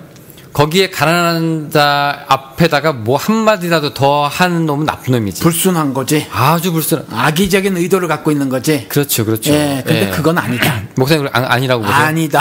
아니라고 보시는 거예요? 왜냐면 뒤에 말했잖아. 뭐 가난한 자는 복이 있는데 뭐 가난으로부터 뭐 면해질 것이다. 이런 몰라. 그 사람들에게 그렇게 말을 했는데 뭐 오늘 당장 먹을 것도 없고 주권도 다 뺏기고 자유도 인권도 다 뭐 박탈당한 그런 인간들에게 천국이 저희 것입니다. 뭐 하자는 수작인데 그럼 예수가. 그런데 이거는 어떨까요? 근데 마태복음에서 우리가 지금 두 가지 얘기하고 있어요. 청취자분들 헷갈리실까봐. 하나는 누가복음에 있는 버전을 얘기하는 거고, 누가복음에 있는 버전은 뭐죠? 그냥 가난한 사람들이고, 마태복음에 있는 버전은 마음이 가난한 사람, 혹은 심령이 가난한 사람을 얘기하고 있어요. 나 이거 처음 듣는데 하시는 분들도 있을 수 있으니까 제가 정리를 한번 합니다. 근데 웃긴 게 그 앞에 좀 심령이 좀 더 가까운 것 같아요. 왜냐면 poor in spirit으로 했으니까. 그러니까 좀 마음도 뭐 괜찮긴 한데 스피릿이라는 용어가 한국에는 없는 단어라서 맞죠. 예, 이게 조금 우리가 아무튼 그렇게 이해를 하시면 좋겠다. 단순히 뭐 네. 어쨌건 뭐 스산한 뭐 느낌의 마음 뭐 이런 정도가 아니다. 예, 까치린 입장에서는 굉장히 부자를 대변하는 듯한 뭐 그런 느낌이 좀 들어서 불쾌감을 갖고 계시고. 근데 제가 거기 또 한 가지 거기에 숟가락 하나 더 얻는다면 뭐냐면 누가복음에서는 먼저 그렇게 가난한 사람들한테 복이 있다. 지금 헐벗는 너희들한테 복이 있다. 쭉쭉 얘기하다가 바로 이어서 부자들은 화가 있다. 그 반대로 뒤집어서 바로 이제 그 대조가 나와요. 그런데 마태는 이걸 또 뺐거든. 누구한테 화가 있느냐 부분을 통째로 마태는 없어요. 그러니까 굉장히 의도적으로 볼 수 있는 정황이 있는 거지. 아니 근데 그렇다고 하더라도 예. 그 복음서 전체에서 그 기조는 있어요. 뭐냐면 예. 그 부자에 대한 경고가 있다니까. 그래서 부자는 천국에 가는 것이 거의 불가능 뭐 이렇게 말해놓고 있어. 그럼 마태도 동일한 말이거든. 그러니까 마태가 부자를 결코 옹호한 말은 아니다. 그게 그 앞에 그 수식어를 붙였다고 하더라도 심령이 가난한으로 붙였다고 하더라도 여전히 부자가 천국 가기 거의 불가능. 왜냐하면 낙타가 바늘기로 들어가는 것이 힘들잖아. 근데 그거보다 더 어렵다고 하니까 사실상 불가능을 말했거든. 왜냐하면 부자들이 부자가 된 데는 당시에도 그랬나 봐. 세리로 특정되듯이 온갖 불법과 편법을 동원해서 부자가 됐던 가능성이 많고 인민들의 고유를 쥐어짜서 부자가 됐나 봐. 그래서 그랬는 것 같고, 그 다음 부자가 한번 되고 나서 보니까 부자 관원의 이해에서도 나왔지만 자기가 어렸을 때부터 율법을 다 지켰다거든? 근데 그 심정을, 그 고백을 듣고 또 심사의 그 마음의 중심을 꿰뚫은 예수가 말을 하기를 뭐냐면, 너 그럼 재산 팔아봐. 그래서 사랑 실천해봐. 그래서 못하거든. 율법의 완성이 사랑인데 율법 조항을 지가 어떻게 지켰느냐. 그걸 꿰뚫고 말했거든. 그러니까 여전히 그 부자들에 대한 경고가 굉장히 강하게 있어요. 부자에 대한 경고가 강한 게. 마태가 부자를 옹호한 건 아니다. 아니, 그 당시 제가 알기로 제가 볼 때 그 구절은 그 부자 전체를 놓고 보는 게 아니라 그 개인이에요. 저 다 했는데요? 감히. 예, 다 했대, 자기가. 그랬더니, 네가 하나 부족한 것이 있는데, 너 잘했어. 하지만 부족한 것이 있는데 해서 그 부족함을 찍어서 개인적으로 얘기를 하잖아요. 근데 모든 부자가 다 그랬진 않았을 거라는 얘기죠. 그러니까, 부자냐, 가난한 자냐라고 할 때 우리가 요 두 계급 간의 충돌을 우리가 얘기할 것이냐라고 볼 때, 만약에 우리가 그런 시각에서 본다면, 충분히 마태는 그럴 만한 혐의가 있는 게, 누가가 바로 얘기하고 있는 그 다음 구절에서, 불행이 있다, 화가 있다, 너희 부유한 사람들, 너희는 이미 위로를 받았다. 불행하다, 너희 지금 배부른 사람들, 제가 카톨릭 성경을 읽고 있어서 헷갈릴 거예요. 너희는 굶주리게 될 거다. 불행하다, 지금 웃는 사람들, 너희는 곧 울게 될 것이다. 이렇게 얘기하고 있는데, 요게 마태에는 쏙 빠져있거든. 통째로, 통편집이 돼 있다는 얘기죠. 그러니까 우리가 왜 그 TV나 드라마나 뭐 이렇게 할 때도, 편집을 기가 막히게 어떻게 하느냐에 따라서 그 사람의 의도가 정확하게 옛날에 목사님 그거 보셨는지 모르겠는데, 그 대선주자가 있잖아요. 대선주자가 있는데 옛날에 그 이회창하고 그때 노무현하고 그때 한창 붙을 때 그 조선일보랑 그 다음에 여기 한겨레랑 이 그 선거 유세하는 장면이 있어요. 근데 이회창 때는요, 이 기자들이 넓은 광각의 렌즈를 써가지고 많은 사람 속에 이회창을 닮았어요. 그리고 노무현 찍을 때는 이거 망원 렌즈라고 해서 크게 써가지고 노무현 하나만 딱 닮았어요. 그러니까 이게 뭘 얘기하자면, 이해창은, 조선일보를 통해서 보는 이해창은 많은 사람들한테 둘러싸여 있어요, 항상. 그러니까 추정을 하고 있는 거지. 근데 노무현은 지 혼자밖에 없네. 물론 나도 이해를 해요. 그 편집점이란 게 있다니까. 여기 그 여론조사할 때 질문도 그렇대. 이렇게 질문하냐 저렇게 질문하냐에 따라서 확 달라진다고 하더라고. 그 결과가. 남친 북침도 그렇잖아요. 네, 그런데 성경 같은 경우 우리가 흔히 고백하기를 하나님의 영감으로 쓰여졌다고 이렇게 말을 해요. 그래서 그게 그 마태가 어떤 기록이냐, 누가가 어떤 기록이냐에 대한 문제라고 보여줘. 그러면 이것이. 근데 여전히 예를 들어서 아까 말한 그 부자 청년 관원 같은 경우, 그러니까 그 사람을 특정해서 말했느냐라고 했어서, 그래, 그 사람을 특정해서 말했다. 근데 그 특정해서 말한 그 사람의 이야기를 통해서 그 기록을 읽는 모든 사람의 얘기를 한다고 보는 거고, 그 부자 이야기를 보면, 가만히 보면 어떤 걸 부자라고 말하고 있냐면, 이 구절 끝에 나오는 거라, 그 공중에 나는 새도 그다음 들에 핀 꽃 하나도 심고 거두지도 않는데 잘 먹고 잘 산다 이러거든. 그러고 나서 바로 나오는 게 하나님을 재물과 겸하여 섬길 수 없다. 그럼 여기서 재물이 뭐냐면 100만 불에서 1000만 불을 얘기하는 게 아니야. 그냥 먹고 입는 문제를 얘기하는 거야. 그러니까 성경에서 말하는 부자는 뭐냐면 먹고 입는 데에 하나님을 섬기는 것에 방해가 될 정도로 마음에 그런 것들이 재물 그득 찬 사람을 성경에서는 부자라고 말을 해요. 그 가난한 부자 이야기에서의 교훈도 그거거든. 그 한 사람을 특정했지만 우리들에게 교훈이 되는 것, 닥트린이 되는 이유는 뭐냐 하면, 우리도 여전히 하나님의 율법을 다 지켰대. 다 지켰는데 여전히 내가 하나님의 계명을 실천하기에 내가 꾹 쥐고 있는 게 있어. 재물. 그걸 못 놓는 거지. 그걸 못 놓는 걸 천국 못 들어가는 부자라고 말을 하는 거야. 그 부자 간원의 이야기나 하나님과 부자는 재물은 같이 섬길 수 없다는 거나, 그다음 공중에 나는 새, 꽃 비유가 이게 쭉 연결되는 이야기들이라고. 그러니까 그 얘기를 하고 있는 거고, 그런 이야기들은 마태나 누가나 또 그 마가나, 그러니까 또 더 나가서 예수를 완전히 신성화하는데 몰입해버린 요한이라고 하는 요한복음, 이런 것들도 사실은 나의 믿음은 하나님께서 각각의 저자에게 적절히 필요한 단어들을 사용을 하게 하셨고, 그래서 그런 것들이 이렇게 기록으로 남겨졌다고 보는 거예요. 그래서 마태를 통한 메시지는 이렇고, 누가를 통해서 좀 더 실질적으로 가난하면 가난해져. 실질적으로 육신이 가난해지면 심령이 가난해져. 위축된다니까. 위축되고 그 핍박에 견딜 수가 없는데 쪽팔려 무릎 꿇잖아. 저 개 같은 갑질하는 놈한테 무릎 꿇을 수밖에 없을 정도로 심령이 가난해진단 말이야. 그걸 좀 더 강조해서 앞에 심령이 안 넣었을 수도 있어. 그럼 마태를 통해서는 좀 더 그런 것들의 본래의 의미는 너희들의 마음 상태, 심령 상태가 엄청나게 가난해진 것이다라고 좀 더 부차적으로 설명했을 수도 있고, 뭐 그렇다고 나는 본다는 거지. 그것이 대립되는 개념이라든가 누가 한 사람이 악의적인 뭐 의도를 가지고 이렇게 조작했다 이것이 아니라. 그런데 우리가 이렇게 성경을 이렇게 볼 때 모든 성경이 뭐 하나님의 영광을 하나님의 영감을 받아서 쓴 책이다라고 할 때 그때는 신약이 아직 없었기 때문에 구약을 얘기하는 거잖아요. 근데 그러니까 영감이라고 하는 것들은 개인적인 주관이기 때문에 일단 내가 거기에 꽂히면 누가 뭐라고 해도 안 보여 옆에서. 그죠? 그러니까 뭐 내가 우리 사람들이 뭐 특히 여기 부모님의 반대를 무릅쓰고 결혼하신 분들도 다들 그렇잖아요. 뭐 걔 이래서 안 돼 저래서 안 돼 얘기해봤자 그 백날 헛소리죠. 왜냐면 내가 이미 꽂혔기 때문에. 신앙도 그렇게 콩깍지 씌우는 거라고 저는 생각을 해요. 근데 그 콩깍지 씌운 거는 어떻게 보면 죽음도 마다할 수 있는 그런 순교로 가는 굉장히 뭐 좋은 원동력이 될 수도 있지만, 나쁘게 얘기하면 굉장히 맹목적이고 이성적이지 못하고 상식적이지 못하고 그다음에 그렇지. 그게 실제로 그런 일들이 벌어지고. 그러니까 또 그 목사들은 또 그런 걸 또 교묘하게 이용하고. 그러니까 나도 그럴지 모르지. 그러니까 예를 들어서 목사님 생각을 해보세요. 지금 내가 이제 내가 이영훈 목사야. 실제로 있잖아 이영훈 목사 우리 한기총에. 이 사람이 내가 만약 설교를 해. 자기 교인들이 부자야. 이름 바꾸지 그래. 나 요즘에 아주 악마 같은 놈하고 동일. 아니 서울대에도 그 또라이 교수가 있어가지고. 그러게 말이야. 이름이 안 좋아. 이영훈 치면은 이제 요즘에 이영훈 씨 이름 보고 많이 웃어 내가.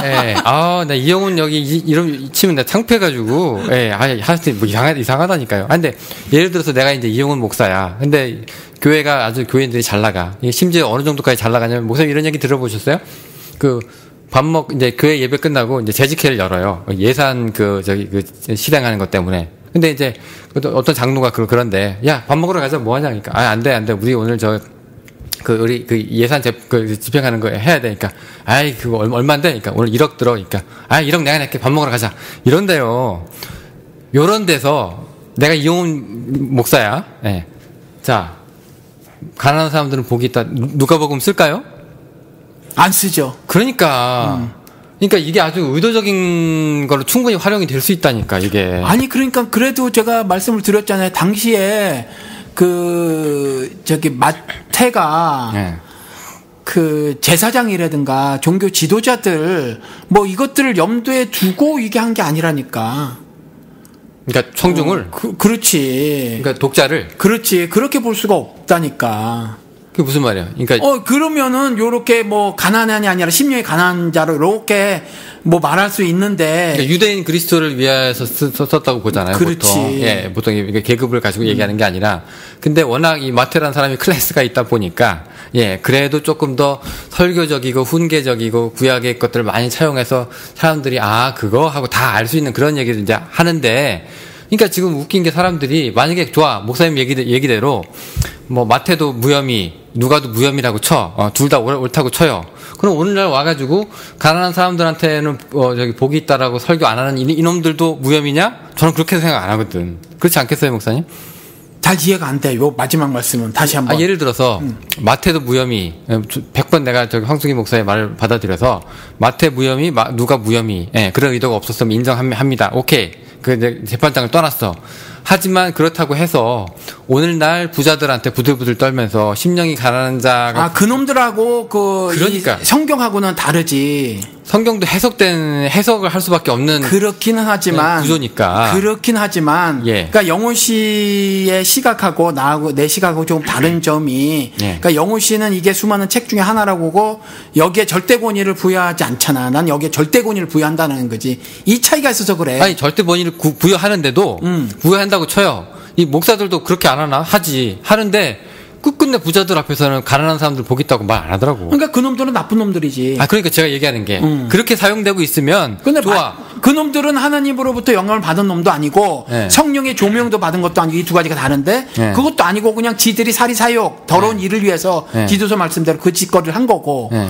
이거는 그렇지 않아서 지금 2000년이 되도록 이렇게 우리 손에 남겨진 거고 그 차이는 있는 거예요. 마태가 설사 좀 난놈이라고 하고 그래서 난놈의 공동체 속에서 이론으로 살았다고 하더라도 이 기록과 작금의 목사들이 거짓으로 말한 이것과는 성격적으로 다르지. 그러니까 우리가 이제 성서를 항상 해석하는 사람들의 해석으로 성경을 보잖아요. 누구든지 해석의 눈을 가지고 책을 보지 않는 사람은 없잖아요. 그러니까 그게 이제 얼마나 열려 있냐, 제한되어 있느냐고 그 차이가 이제 되게 큰데, 근데 중요한 거는 뭐냐면은 일단 마태복음이 그렇게 가진 자들의 그 주요 그 메인 요리로 그렇게 막 난도질을 당하고 쓰이고 있다면, 그러면 그렇게 쓰는 놈이 나쁜 놈이냐, 마태가 나쁜 놈이냐라고 할 때 까치리님은 철저하게 그렇지. 이제 마태가 나쁜 놈이고, 그렇게 따지고 보면은 요한계시록도 찢어져야 되고, 그렇지. 네, 이렇게 쭉쭉쭉쭉 이렇게 갈 수 있는 게 저는 이게 이해는 간다니까요. 그게. 네, 이해는 가 나도. 이해를 안 가는 게 아니라 동의를 안 하는 거지. 예, 근데 예를 들어서 이제 황 목사야. 근데 이영훈은 아니고 이제 황 목사입니다. 자, 가난한 사람들하고 이제 마음이 가난한 사람들이 있을 때 어떤 거를 더 선호하세요? 이렇게 할 때. 무슨 말이죠? 심령이 가난한과 설교를 할 때. 설교를 할 때? 마가를 선호하시냐, 누가 버전을 선호하시냐, 어떤 버전으로. 난 선호하는 거 없어. 그래도 이제 한 번은 쓰실 거 아니에요. 이거 팔복, 이런 거 얘기하잖아. 팔복은 마태복음 가지고 한 번 한 적이 있어요, 설교를. 네, 그러니까 이제 그런 복 얘기를 하고, 화 얘기를 하고, 부자 얘기를 할 때, 가만히 있어봐. 목사님은 두 개 다 알고 있으니까. 가만히 있어봐. 내가 누가를 쓸까, 마태를 쓸까, 이렇게 고민해 보시지 않나, 이거지. 뭐 고민은 하겠지만 뭐 그게 그거라고 생각을 해요. 난. 두 개 똑같이? 네. 전혀 그냥 차이가 없지. 차이가 없지. 이게 무슨 국정교과서도 아니고 차이가 있지. 아니 그러니까 그 시각이 조금 다를 수는 있지만 결국 그 복이 있대잖아. 천국이 저희 것인 거. 난 거기에 초점을 맞춰주는 거예요. 그래서 앞에는 신자로서의 윤리라고 그냥 보고 쭉 얘기를 하는 거라. 그럼 황 목사 입장에서는 그게 하여튼 뭐 상관없어. 부자든 부자가 아니든 가난이라고 하는 것 자체가 문제가 있는 것이 아니기 때문에 결국 그 누구가 됐든 예수 안에 들어가서 결국 그 최종 고울이 똑같다면, 그건 이거 익스프레션의 문제지. 뭐 크게 뭐 의미의 차이는 없다는 얘기죠. 그래서 천국을 소유하는 자들은 그 가난해져야 된다라고 난 생각을 하는 거야. 이 가난해져야 된다고 하는 것은 먹을 걸 찾아야 되는 사람이잖아. 배고픈 사람이잖아. 배고픈 사람이잖아. 그러니까 배고파야 하는 사람들이야. 근데 배고프질 않아. 사람들이 안 배고파해. 그러니까 먹고 살만해서. 먹고 살만한, 이런 거, 가난한 사람들. 그러니까 여기서 내가 메시지를 이전에 어떻게 전했냐면, 신을 안 찾아. 신에 대한 갈급함이 없어. 신의 은혜, 신의 사랑에 대한 갈급함이 없어. 그렇기 때문에 천국이 저희 것이라고 하는 말이 별로 소망으로 안 와다. 당연하죠. 그러니까 가난한 자든, 심령이 가난한 자든, 천국이 저희 것이라는데 무관심해. 왜냐면 여기가 천국인데. 그러니까 그래서 마태복음에서는 두 부류로 극명하게 나눠. 예수가 딱 오네. 예수의 소문을 듣고 왕창 몰려 있었어. 굉장히 먼 데서도 왔어. 먼 데서도 왔는데 예수가 일부러 자리를 따로 해. 산에 올라가 앉아. 근데 그때 그 수많은 무리 중에서 따라 올라간 자들이 있어. 근데 요 이전 표현은 무리고 요 위에는 제자라고 표현을 해. 마태복음에서는. 그리고 그들에게 입을 열어 가르쳐 가라사대 하면서 말을 해. 그러니까 이런 차이점이 있다라는 거야. 그러니까 그 차이점이 있는데, 그러니까 오늘날 우리가 이제 생각을 할 때, 마태 버전이든 마가 버전이든 어차피 그 의미는 똑같다고 생각을 하시면, 그러면 이게 누구한테나 다 적용될 수 있다는 그런 얘기예요? 강조점만 조금 다를 수 있겠지 뭐. 마태는 poor in spirit이잖아. 영이 가난한 자라고 했는데 누가는 조금 더 실천적인 삶에서 우리들의 일상의 삶에서 정말 을로서 비참한 삶이 있단 말이지. 을로 비참한 삶이요. 사람은 이게 달라. 먹을 게 없으면 하이에나처럼 그냥 굶어 죽는 거로 끝나지 않아. 그래서 요즘에 박근혜 이것 때문에 자살하는 노인들도 있잖아. 겨울에 연탄 살 돈이 없으니까, 라면 먹을 돈이 없으니까 짐승은 굶어 죽어. 근데 노인네가 자살하더라. 그러니까 그냥 가난한데 가난한 게 뭐냐 하면 정말 정신적으로 스스로 비참해지고 비굴해지는 영적 가난함과 동일한 말이 되기도 한단 말이야. 그러니까 누가는 그걸 강조했다고 보는 거야. 누가는 그걸 강조했다고 말을 하는데 결국 다 그게 그거야. 그래서 천국이 저희 것임이 되는 메시지를 전해주고 있어. 그러면 그 뒤에 있는 쭉 말들이 뭐 하나님의 아들이라 일컬음을 받던지 청결하다 아니면 긍휼 모든 그 뒤에가 동일한 단어만 다르게 썼지 동일한 말이거든. 근데 천국 백성이 된다라는 말이거든. 그렇게 따지면 목사님 얘기는 가난하면 어차피 마음도 가난해지기 마음이기 때문에 마련이기 때문에 어차피 두 개가 다 서로 이제 상호 교환할 수 있는 말이라고 치면 부자는 결코 마음이 가난할 수가 없다는 얘기가 돼요. 아니지. 그렇게 하지는 그건 아니지. 가난한 사람이 그렇다고 해서 네. 가난한 사람 그러니까 그냥 가난한 게 영적으로 심령적으로 정신적으로 뭐 비참하게 되는 것 같은 느낌을 갖는다고 말을 한 것이 부자는 결코 그렇지 않을 것이다라는 말은 아니지. 왜냐하면 그 가난한 사람들이 이렇게 돼서 몸도 약해지고 마음도 약해지니까 그렇지. 결국 인스피릿이라고 하니까 심령이 가난한 거면 부자는 갑은 갑대로 다른 이유로 인해서 그렇게 될 수가 있어. 그럼 예를 들어서 이제 내가 갑인데 우리 노조가 하도 말썽을 월급 올려달라고 말썽을 치고 계약 다 정기적으로 전환해달라고 말썽을 쳐. 그럼 내가 지금 힘들어. 그럼 저 마음 가난한 거 아니잖아요. 그건 아니지만 부자가 내가 안 돼봐서 부자들은 어떻게 해서 그런 상태에 되는지는 몰라. 무슨 이유 때문에? 저도 몰라. 아니, 여기 모르지만 근데 분명히 현대가의 막내 아들은 점프해서 뒤져버렸단 말이야 스스로. 그건 뭔가 갈급한데 해결이 안 돼. 인간들은 누구나 그런 갈급함이 있다고 생각을 해. 성경이 그걸 진술하고 있다고 보고. 근데 목사님 부자가 돼도 해소가 안 되는 게 있어. 근데 목사님 이게 우리가 먹을 거를 갖고 얘기하면 이게 굉장히 큰 게 왜냐면 진짜 어렵고 힘들고 한 끼 없어가지고 죽을 사람이 밥을 먹는 거 하고 그다음에 여기 1억, 2억, 3억, 10억, 1조, 2조 가지고 하는 사람들이 하고 어떻게 보면 이 사람들이 상대적인 가난은 똑같을 수 있어요. 네, 그것 때문에 죽는 것도 사실일 수 있고 누구는 밥 한 끼가 없어가지고 죽을 수도 있고 누구는 1조억을 못 막아서 죽을 수도 있고 뭐 그런 문제인데 어차피 이 사람한테는 그게 빵 하나나 한 끼나 똑같을 수 있거든요. 근데 중요한 거는 이게 결국 먹고 마시는 얘기냐? 라고 얘기할 때 예수는 그렇게 얘기하지 않는다는 게 우리가 알고 있기 때문에 그렇죠. 왜냐하면 사람들이 5,000명 먹이고 나서 저 사람 왕 만들자라고 했을 때 도망다니거든. 아니야. 예수를 쏙 빼고 나서라도 네. 예수를 쏙 빼고 나서라도 그 자살한 놈 누구지? 그 현대가에 정몽헌인가? 정몽헌인가 보다. 아무튼 뭐 누구라고 한다고 하더라도 걔도 어떤 그 심리적 박탈감을 크게 경험하고 있었거든. 그때 뭐 그 왕자의 난리가 났었잖아. 그러니까 심리적 박탈감이 많이 있었다고. 우리가 그건 몰라. 저 정도 부자라면 그까짓 거 끄트머리에 뭐 그런다고 하면 어때? 저거 좀 챙겨갖고 나가서 내가 저거 행복하게 살면 되지. 우리같이 가난한 사람 그렇게 생각할 수도 있어. 어차피 형제간에 뭐 자식 많은 가지 남은 남에 바람 잘 날 없다고. 뭐 어차피 형제만은 그런 일이 있을 수도 있지. 그런데 내가 뭐 재산이 없는 것도 아니고 뭐 내가 다 안 가지고라도 그냥 이렇게 저렇게 인생을 꾸려 나갈래. 우리 가난한 사람은 그렇게 생각이 쉽거든. 근데 걔는 뭔가 자살할 수밖에 없는 정신적 박탈감이 있었다는 거지. 우리는 이해 못해. 그렇지만 그도 poor in spirit이라는 거지. 그 역시도 부자도 그런 걸 느낄 수 있어. 왜? 세상은 그래. 어차피 시간이 지나면서 늙어, 병들어. 그리고 폭력적 죽음을 당해. 지가 죽음으로부터 자기가 뛰어날 방법이 있어? 걔는 나이가 50이 넘어가면서 미치고 환장하고 팔짝 뛰는 순간이었겠지. 여러 가지 생각이 들었겠지. 그러니까 그냥 뛰어내려 죽어버리는 거야. 그래서 물론 이 당시에 예수 그리스도께서 가난한 자들을 많이 접촉했고 내가 베트남에 가도 부자들은 관심이 없어. 포철에서 지금 큰 빌딩이 한가운데 있거든. 거기에 많이 부잣집 애들이 놀러 오는데 한국 부자만큼 부자야 걔네들은. 하루에 막 200불 300불도 미국 돈으로 쓸 수 있는 애들이야. 걔네들은 복음 들을 생각을 안 해. 그래서 이렇게 보니까 가난한 사람들에게 리치아웃 하기가 좋아. 왜냐하면 그들이 항상 뭔가 부족하고 하니까 뭐 그런 마음들이 있어. 아마 이 상황은 그런 상황들, 일반적인 상황에 대한 그 그림을 그려놓은 거라고 생각이 들고 부자 역시 그들에게도 어떤 갈급함, 죽음을 생각할 정도의 갈급함이 있다. 저는 이거의 주제가 저는 이제 까치리님하고 조금 다른 게 결국 가난한 자냐 부자냐의 문제가 이 전체란 그 불특정 다수 보편적인 가난성과 뭐 부함의 문제가 아니라 지금 예수 따르는 사람들한테 하는 얘기라고 생각을 하거든요. 그러니까 멀쩡한 사람이 예수 믿겠어요? 저도 솔직히 그래요. 아니 내가 지금 먹고 살만하고 내가 갑질할 수 있는 세상에 내가 내 말 한마디면 승무원이 무릎 꿇고 비행기 돌릴 수 있는 이런 살만한 세상에 신이 왜 필요합니까?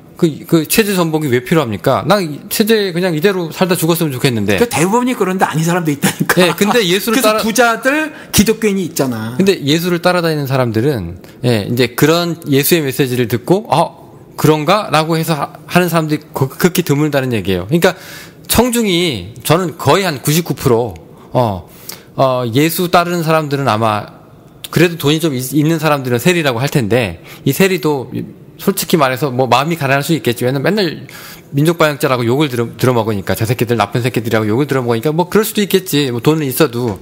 하지만 결국 예수를 따르게 되면은 결국 뭐냐. 예수가 이제 업사이드 다운이잖아요. 그러니까 완전 뒤엎는 거지. 그러니까 지금까지의 구조는 부자는 잘 살고 가난한 사람은 그냥 가난하게 살다 죽는 거였는데 이제 거지 나사로가 등장하면서 그 얘기가 뒤집어지잖아요. 그러니까 저는 이제 그런 맥락에서 예수가 뒤집는 것이 아닌가 하는 생각이 좀 들어요. 너희가 복이 있는 이유는 역설이죠. 그러니까 역설. 말이 안 돼. 근데 예수는 그걸 말 된다고 얘기하고 있는 거거든. 그러니까 그게 예수 말을 고지고기 우리가 받아들여 가지고 계급과 계급과의 충돌이라거나 아니면 이제 먹을 거가 솔직히 먹을 거 없는 사람은 뭐 솔직히 뭐 하루 먹고 하루 벌어 다니는 사람은 뭐 나름 상대적으로 순수할 수 있겠지만 절대 선입니까? 아니잖아요. 그 사람도 뭐 먹을 게 없으면 훔쳐 훔칠 수도 있고 사람도 죽이고 뭐 그렇게 막장 인생으로 살 수도 있는 거니까 이제 뭐 그런 문제인데 이거 목사님 모시기는 여기 이제 해결책을 좀 제시를 해야 될 것 같아. 누가하고 마태하고 똑같다. 이게 이제 목사님 최종 결론이에요? 뭐 누가의 해석, 마태의 해석, 예. 예수의 말씀에 대한 뭐 그렇게 말할 수 있다고 생각이 들고. 예. 뭐 사실 우리 지금 성경 갖고 있잖아요. 이 번역서. 예. 이 번역서는 사본 번역한 거잖아. 다 사본이죠. 예, 사본 번역한 건데 사본이 이렇게 한 권으로 돼 있는 것도 아니고 쪼가리인데. 쪼가리로. 예, 쪼가리도 뭐 엄청난 쪼가리지 뭐 그냥 뭐 정말 뭐 몇 구절 안 돼 있는 쪼가리들 그것들이 더 나중에 가서는 조금 모여진 거고 좀 더 모여진 거, 좀 더 모여진 거잖아.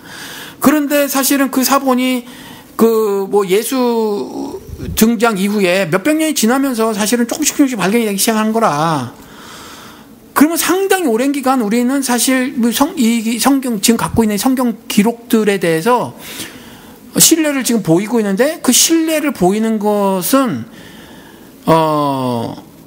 좀 문제를 제기하려면 문제가 제기가 될 수가 있어. 그 신뢰라고 하는 게 정확하다 아니냐 그런 신뢰예요? 아니면은 영적인 메시지가 진짜 있냐 없냐 그런 거예요? 뭐예요? 그러니까 이제 일단 첫 번째는 조금 더 예를 들어서 비평 쪽에 역사 비평, 문서 비평 이렇게 비평적으로 학문적으로 접근해서 문제점을 제기할 수 있고 그러면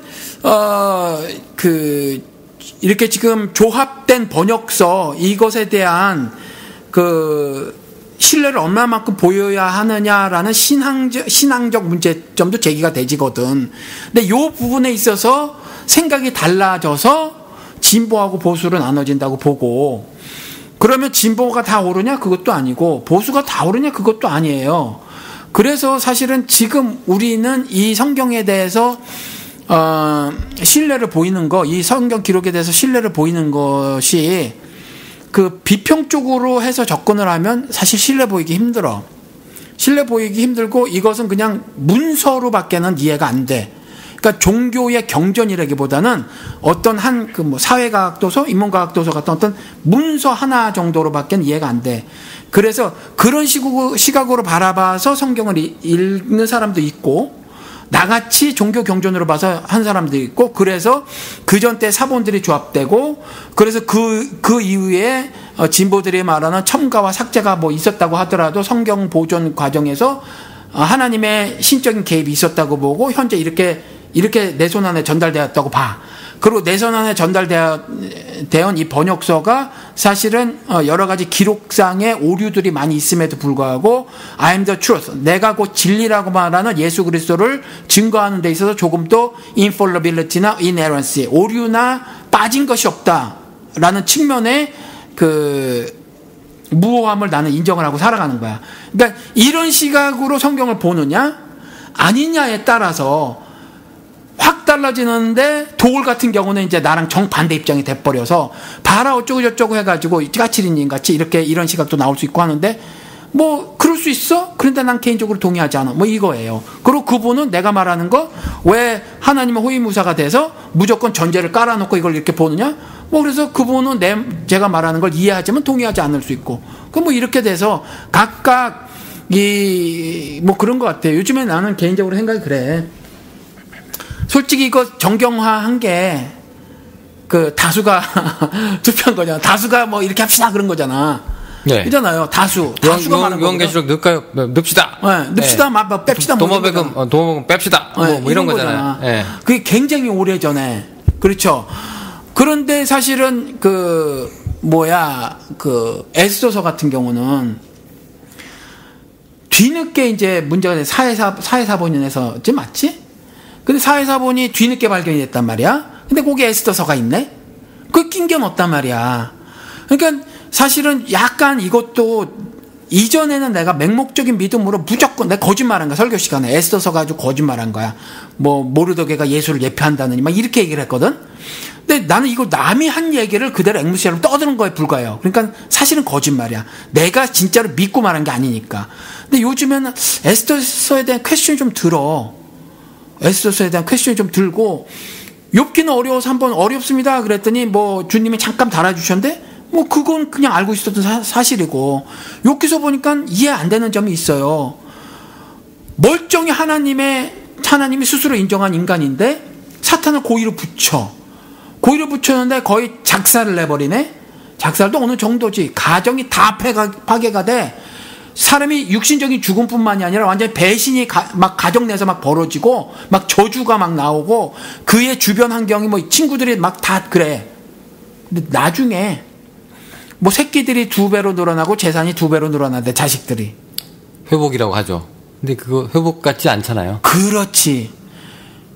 있다고께 성경에서 제시하고 있는 회복 아니면 뭐 이게 겨우 요 정도? 이런 질문이 드는 거야. 난 신학적으로. 그럼요. 신앙적으로. 아유, 원래 있던 내 새끼들 보고 싶은데 이거는 평생 살다가 죽을 거잖아요. 그렇지. 예, 이거는 솔직히 말하면 회복이라고 얘기해요. 그래서 여전히 나는 그 정경화라는 것을 한 그 다수들 결정에 대해서 니케아 공회인가? 난 역사 잘 몰라. 얌니야. 근데 목사님. 아무튼 그것에 대해서 나는 100% 신뢰는 안 준다. 그래서 이런 말들이 그러면은 사실 평신도라고 말하는 사람들에게 위험하게 느껴질 수 있는데 저는 그냥 제가 지금 말씀하는 거 제가 이렇게 하더라도 여전히 신에 대한 신뢰가 안 줄어들어. 아니 그렇긴 한데 이 66권이 그러면 목사님이 갖고 있는 이 66권이 픽스된 책은 아닌 거예요? 아닐 수 있는 거예요? 픽스란 말이 해석이 여러 가지가 있을 수 있어. 고정. 근데 66권에 하나도 더 안 빠지고 하나도 더 마음을 열어놓는다는 거지. 내가 지금 뭐라고 말을 하지 않는다는 거지. 그러니까 뭐라고 말을 하지 않고 다만 신을 좀 더 이해를 하려면 이와 같은 의심은 반드시 필요하다. 그것 때문에 말씀을 드리는 거예요. 그러니까 왜냐하면 누가 얼마 전에 이렇게 얘기를 했어. 5가지만 알면 됩니다라고 얘기를 하더라고. 그래서 뭐 그러니까 뭐 성경에 뭐 이런저런 오류가 있음에도 불구하고 이 5가지만 신앙으로 갖고 있으면 됩니다. 고 하면서 하나 제시한 게 예수의 동정녀 탄생이야. 그래서 내가 뭐라 그랬어. 나보다 나이가 어리니까. 예수의 신성이 동정녀로부터 확증이 되냐? 아니라는 거지. 동정녀가 없어도 예수는 원래부터 신이야. 이거거든. 근데 그렇게 얘기를 해. 그러니까 이게 에스더서에 대한 의심을 갖고 욥기에 대해서 내가 의심을 갖고 불확실하다라고 고백을 한다고 해서 예수에 대해서 내가 예수의 신성이 깎이지 않더라. 그렇게는 생각 안 하세요? 예수의 신성을 사람들이 그 얘기하기 위해서 굳이 안 해도 될 동정녀 얘기를 집어넣고 솔직히 목사님 입장에서 이거 없어도 되는 거잖아요. 그렇지. 네, 근데 뭐 굳이 구구절절하게 내 개인적으로는 설교 시간에 되겠지만 좀 더 좋은 기록은 예수가 청개 몸에서 나왔다 그래서 더 좋았을 뻔했어. 그러니까 오히려 그것도 뭐 어떻게 보면 충분히 가능한 얘기인데 가장 지극히 낮은 자의 몸에서 나왔다. 그렇지, 그렇지. 낮은 자, 비참한 자의 모습으로 왔다는 거거든. 비천한 자의 모습으로 올라면 창기의 몸으로 오는 게 더 좋아. 그 당시에 가장 하위 계급으로 오는 게 좋다. 네. 그리고 그런 실질적 성경 구절이 있으니까. 누구신지도 모른다. 육신으로 뭐 그런 온 거잖아요. 육신으로 온 의미가 비천하게 낮아져서 왔다라고 직접적으로 그렇게 단어를 써서 말을 하고 있으니까 그러면 창기의 몸이 낫다는 거지. 근데 이 마가 빼고 이 마태하고 누가는 아주 그냥 볼썽사납게 굳이 안 해도 될 그것도 서로 말도 안 맞는 입도 안 맞춘 족보 얘기를 하질 않나, 뭐 동정녀 얘기하지 않나, 뭐 요한의 뭐 사촌지간 얘기를 하지 않나, 끄집어내지 않나, 뭐 이런 얘기들로 막 치장을 하잖아요. 안 해도 되는데 그냥 국밥 나왔으면 그냥 김치 한 그릇에 국밥이면 야 이거 맛있어요 할 텐데 거기에 어울리지도 않는 이거 드레싱입니다, 뭡니다 나오면 이게 뭐예요? 짬뽕도 아니고 이거 국밥만 다 버리겠네 이렇게 되는데. 근데 나는 안 그래 그래도. 그러니까 왜냐면 노력은 아이고 가상하다 이 정도잖아요. 하지만 뭐 동정녀 상생은 그렇게 목사님 신앙하시진 않죠. 동정녀. 나는 안 신앙하는데 어떤 사람들은 그걸 통해서 예수의 신성, 조금 전에 얘기한 것처럼 그 사람 같은 경우는 예수의 신성을 그런 구절을 통해서 그렇게 이해하잖아. 그럼 그 충분히 목적을 다하고 있다. 그 구절로서. 근데 성경에서 이제 거지. 이게 핵심은 이렇다. 아니잖아. 그게 핵심은 아니니까. 핵심은 아닌데 여기서 괜찮다는 거지. 성경에서 이제 이게 66권 영검을 받아서 그렇게 얘기한 내용인데 목사님이 동정녀 말고 창기 이렇게 딱 거부해도 되나 이게 목사님이? 아니 자꾸 내 앞에다 목사님이로 해가지고 성경 해석을 붙이지 말어. 그럼 한 개인으로 그러니까 인간 황순기가 성경이 아주 그냥 영감으로 뚝뚝 떨어져가지고 이게 동정녀다 알고 이렇게 겨우 막 200년, 2000년을 지켜왔는데 번역서는 영감으로 쓰여진 것이 아니지.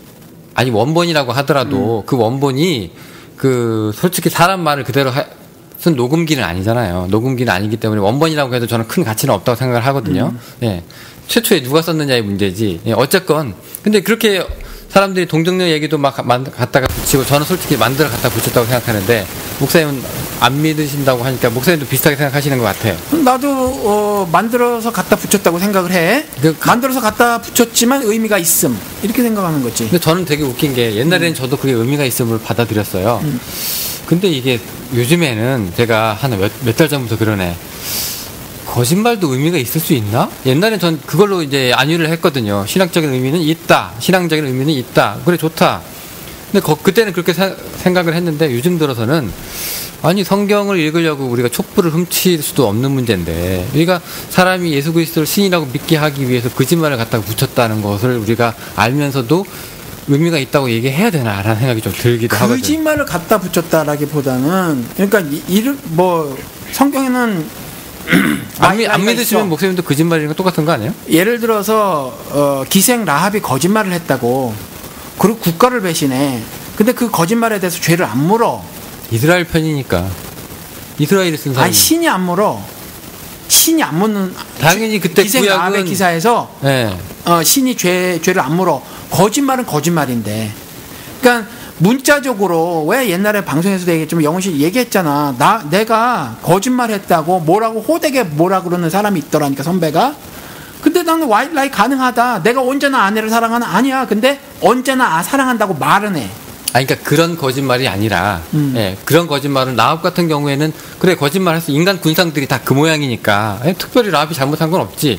근데 중요한 거는 얘가 지민족을 그렇게 거짓말을 해서라도 여기 이스라엘 쪽으로 이제 그 아주 우호적으로 하니까 그 이스라엘 역사에 들어가잖아요. 근데 이제 그런 구약에서는 그런 얘기, 오히려 그 거짓말이 축복이죠. 예, 구약으로 따지면.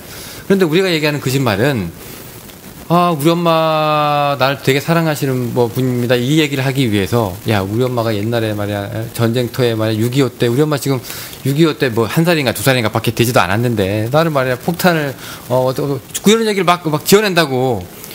하나님의 구속 역사에서 기생 라합이 들어간 거고 그러니까 영훈 씨랑 보는 시각이 달라서 그렇고 신구약을 쭉 하나로 이렇게 한 권의 그 책으로 난 보고 있으니까 그래서 하나님이 자신의 뜻을 섭리를 이 땅에 구현해 나갈 때에 그 기록이 거기에 들어간 거고 동일하게 그와 똑같은 성격으로 하나 들어갔어 동정녀 fine 괜찮아 뭐가 나빠 나는 괜찮아.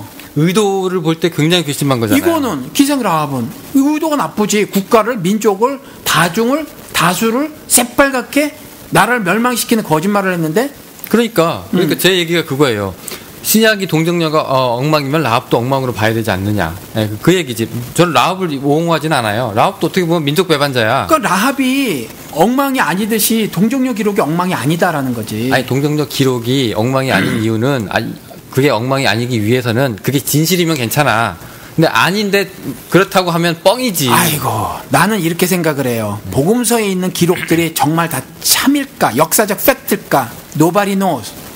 아무도 몰라. 얘기했잖아. 내가 지금 예수 사건도 그래요? 내가 그랬잖아. 난 믿음으로 믿는데 얘기했잖아. 내가 지금 뭘 영어로 이렇게 일부러 번역을 좀 해보고 있어. 번역을 해보고 있는데 예수가 역사적 인물이냐라는 것에 대해서 중근도 역사 사료가 없다는 거야. 그럼 당신이 예수를 역사적 인물로 어떻게 믿느냐라는 거지. 그러니까 이건 신앙의 문제예요. 사실은 학문적 근거 가지고 하는 게 아니라고. 아니, 그러니까 사람이 있었냐 동정녀 탄생이든지 동정녀 탄생이든지 아예 예수가 있는지 없는지도 모르는데, 근데 동정녀 탄생이든지 창기의 몸에서 탄생이든지가 사실은 큰 이슈는 아니다. 문제는 아니다. 근데 만약에 그게 문제가 없고 의미가 있으면 이승복도 의미가 있고요. 그래서 그런 질문을 했잖아. 우리가 지금 김일성도 이 의미가 있어요. 그게 아니라고 여기 이 에피소드에서 얘기했어. 그러니까 아브라함이 실제 인물이 아니어도 된다? 뭐 요쪽에서 그래서 어느 목사님이 비판을 했잖아. 그치? 그렇게 교훈만 찾으려면이라고 얘기했잖아. 그러니까 그렇진 않다는 거지. 그러니까 하늘 메시지가 있는데 그 심청전에서 주는 교훈과 다르다라는 거지. 불교의 그 8만 대장경에서 주는 교훈과 다른 교훈이 하나님 픽업해서 쓰신 게 있다는 거지. 픽업해서 전승해서 내려온 게 있다는 거지. 그래서 성경 보존을 요렇게 프래그먼인데 조각덩어리인데 요렇게 해서 해오신 것이 있다는 거지. 그거는 그 문서 비평을 통해서 역사 비평을 통해서는 해결이 안 돼. 그거는 믿음으로밖에 안 돼. 신앙으로밖에 안 돼. 그래서 당신은 그와 같이 무지막지한 그런 사고를 통해서 그걸 이해하겠어요? 라고 물어보면 네, 그렇게밖에 방법이 없습니다지. 그러니까 그 당시에 뭐 12제자도 그렇고 특히 예수가 죽은 다음에 도마는 내가 손가락 집어넣기 전에 못 믿는다고 예수 제자들 속에서도 그런 얘기가 나오면 사실 확인, 진실 입증은 굉장히 큰 문제고 그 사실 위에 그게 기초로 해가지고 우리가 신앙이라는 멋있는 그림에 집을 지어야 되는데 목사님 입장에서는 신앙으로 다 가능합니다라고 얘기했는데 솔직히 저는 동정녀를 안 믿습니다라고 얘기하면 그 듣는 사람도 헷갈리지 않겠어요? 뭐 헷갈릴 수 있지만 제가 뭐 두 가지겠지. 뭐 제가 제대로 설명을 하지 못했거나 뭐 이해하시는 분이 이해를 잘 못하시거나 둘 중에 하나지. 영훈 씨도 예수의 인간 믿는다며 그렇잖아. 나도 예수의 100% 인성을 믿어. 그래서 뭐 피곤하니까 뭐 배 고물에 파도가 치는데도 누워서 자고 믿는다고. 근데 역사적 예수에 대해서 이순신처럼 믿을 만한 역사적 사료가 있느냐? 믿을 만한. 영훈 씨는 뭐 때문에 믿느냐는 거야. 뭐 때문에. 나와 같이 신앙으로 믿는 게 아닌데 뭐 때문에 믿느냐? 그랬을 때 근거가 없어. 무슨 근거가 있어? 뭐 때문에 성경밖에 믿느냐? 더 있어. 이거 저는 성경이 자체가 성경이 모두 다 거짓말이고 없는 예수 만들어냈다고 하지 않는다니까요. 그래, 성경이 그래, 오케이. 성경에서 예수를 얘기해? 그것까지 내가 받아들여. 예수가 있으니까 니네들이 이런 얘기를 했고 그것 때문에 사람이 순교를 하고 죽었겠지. 가상의 인물 때문에 죽지는 않잖아요, 사람이. 그래, 오케이. 그것까지 인정해. 그럼 예수가 어떤 사람이었느냐, 예수가 무슨 얘기를 했느냐라고 얘기할 때 다 다르게 얘기하고. 그러니까 성경에 예수가 기록되어 있기 때문에 예수를 역사적 예수로 믿는다는 거잖아. 그럼 그 성경을 보는 시각이 나한테도 있는데 나는 믿음이 성경을 가지고 조성이 될지 경험이나 이런 것 때문이 아니에요. 그러니까 성경의 창세기에 이렇게 기록되어 있어서 난 창세기 기록을 이렇게 믿어. 영훈 씨가 예수를 성경에 기록된 거 가지고 믿듯이 다른 여타의 기록들도 믿어. 목사님이 얘기하는 동정녀 기록, 동정녀 탄생 기록도 나는 의미가 있다고 보는 거야. 그러니까 목사님이 얘기하는 믿음은 물자적인 믿음이 아니라 해석해서 의미를 가지고 이제 취할 건 취하고 버릴 건 버리고 하는 그런 믿음이잖아요. 번역서니까 잘못된 게 있지. 그리고 아니, 번역서가 아니라 원본이라고 해도 이게 구전이기 때문에 누구 입에서 처음에 나왔는지 모르기 때문에 원본이 중요한 건 아니라니까요. 나한테는 원본이 중요해. 나한테는 어째서 원본이 중요해요? 하나님의 영감으로 쓰여진 것이어서 지금과 같은 실수나 잘못이 안 보였을 거라고 생각해. 나는 그게 믿음이야. 그걸 원본은 에러가 없다는 얘기 아니라 누구든지 간에 제일 먼저 썼은 그게 원본이에요. 그래서 그 원본 누가 제일 처음에 쓴 것에는 그런 게 없다. 이후에 필사되는 과정에서 문제가 있었다 그러나 생각을 하고 그건 그냥 믿음 차원의 얘기니까 그걸 또 뭐 무슨 뭐 문서 비평적으로 뭐 이래요. 그럼 또 그것도 할 말이 없어. 그러니까 그건 그렇고 그건 내 믿음이야. 원본에는 그와 같이 뭐 오류가 없다고 믿어요.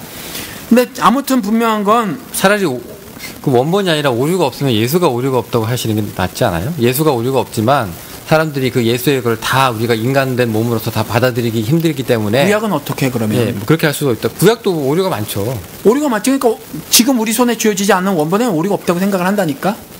아니 근데 그 원본이라는 게 누가 일부러 작정하고 변개를 시키는 게 아니라 필사의 차라리 과정에서 하나 더 쓰잖아요. 구약 다윈 이야기 역대상이 11개 있지만 역대상을 또 쓰잖아요. 그렇지. 바꾸질 않는다고 얘네들이 그거를 갖다가. 예. 그러니까 이게 후대 편집도 하고 뭐 하고 할 때 뭐 이게 단어를 바꾸고 하는 문제지.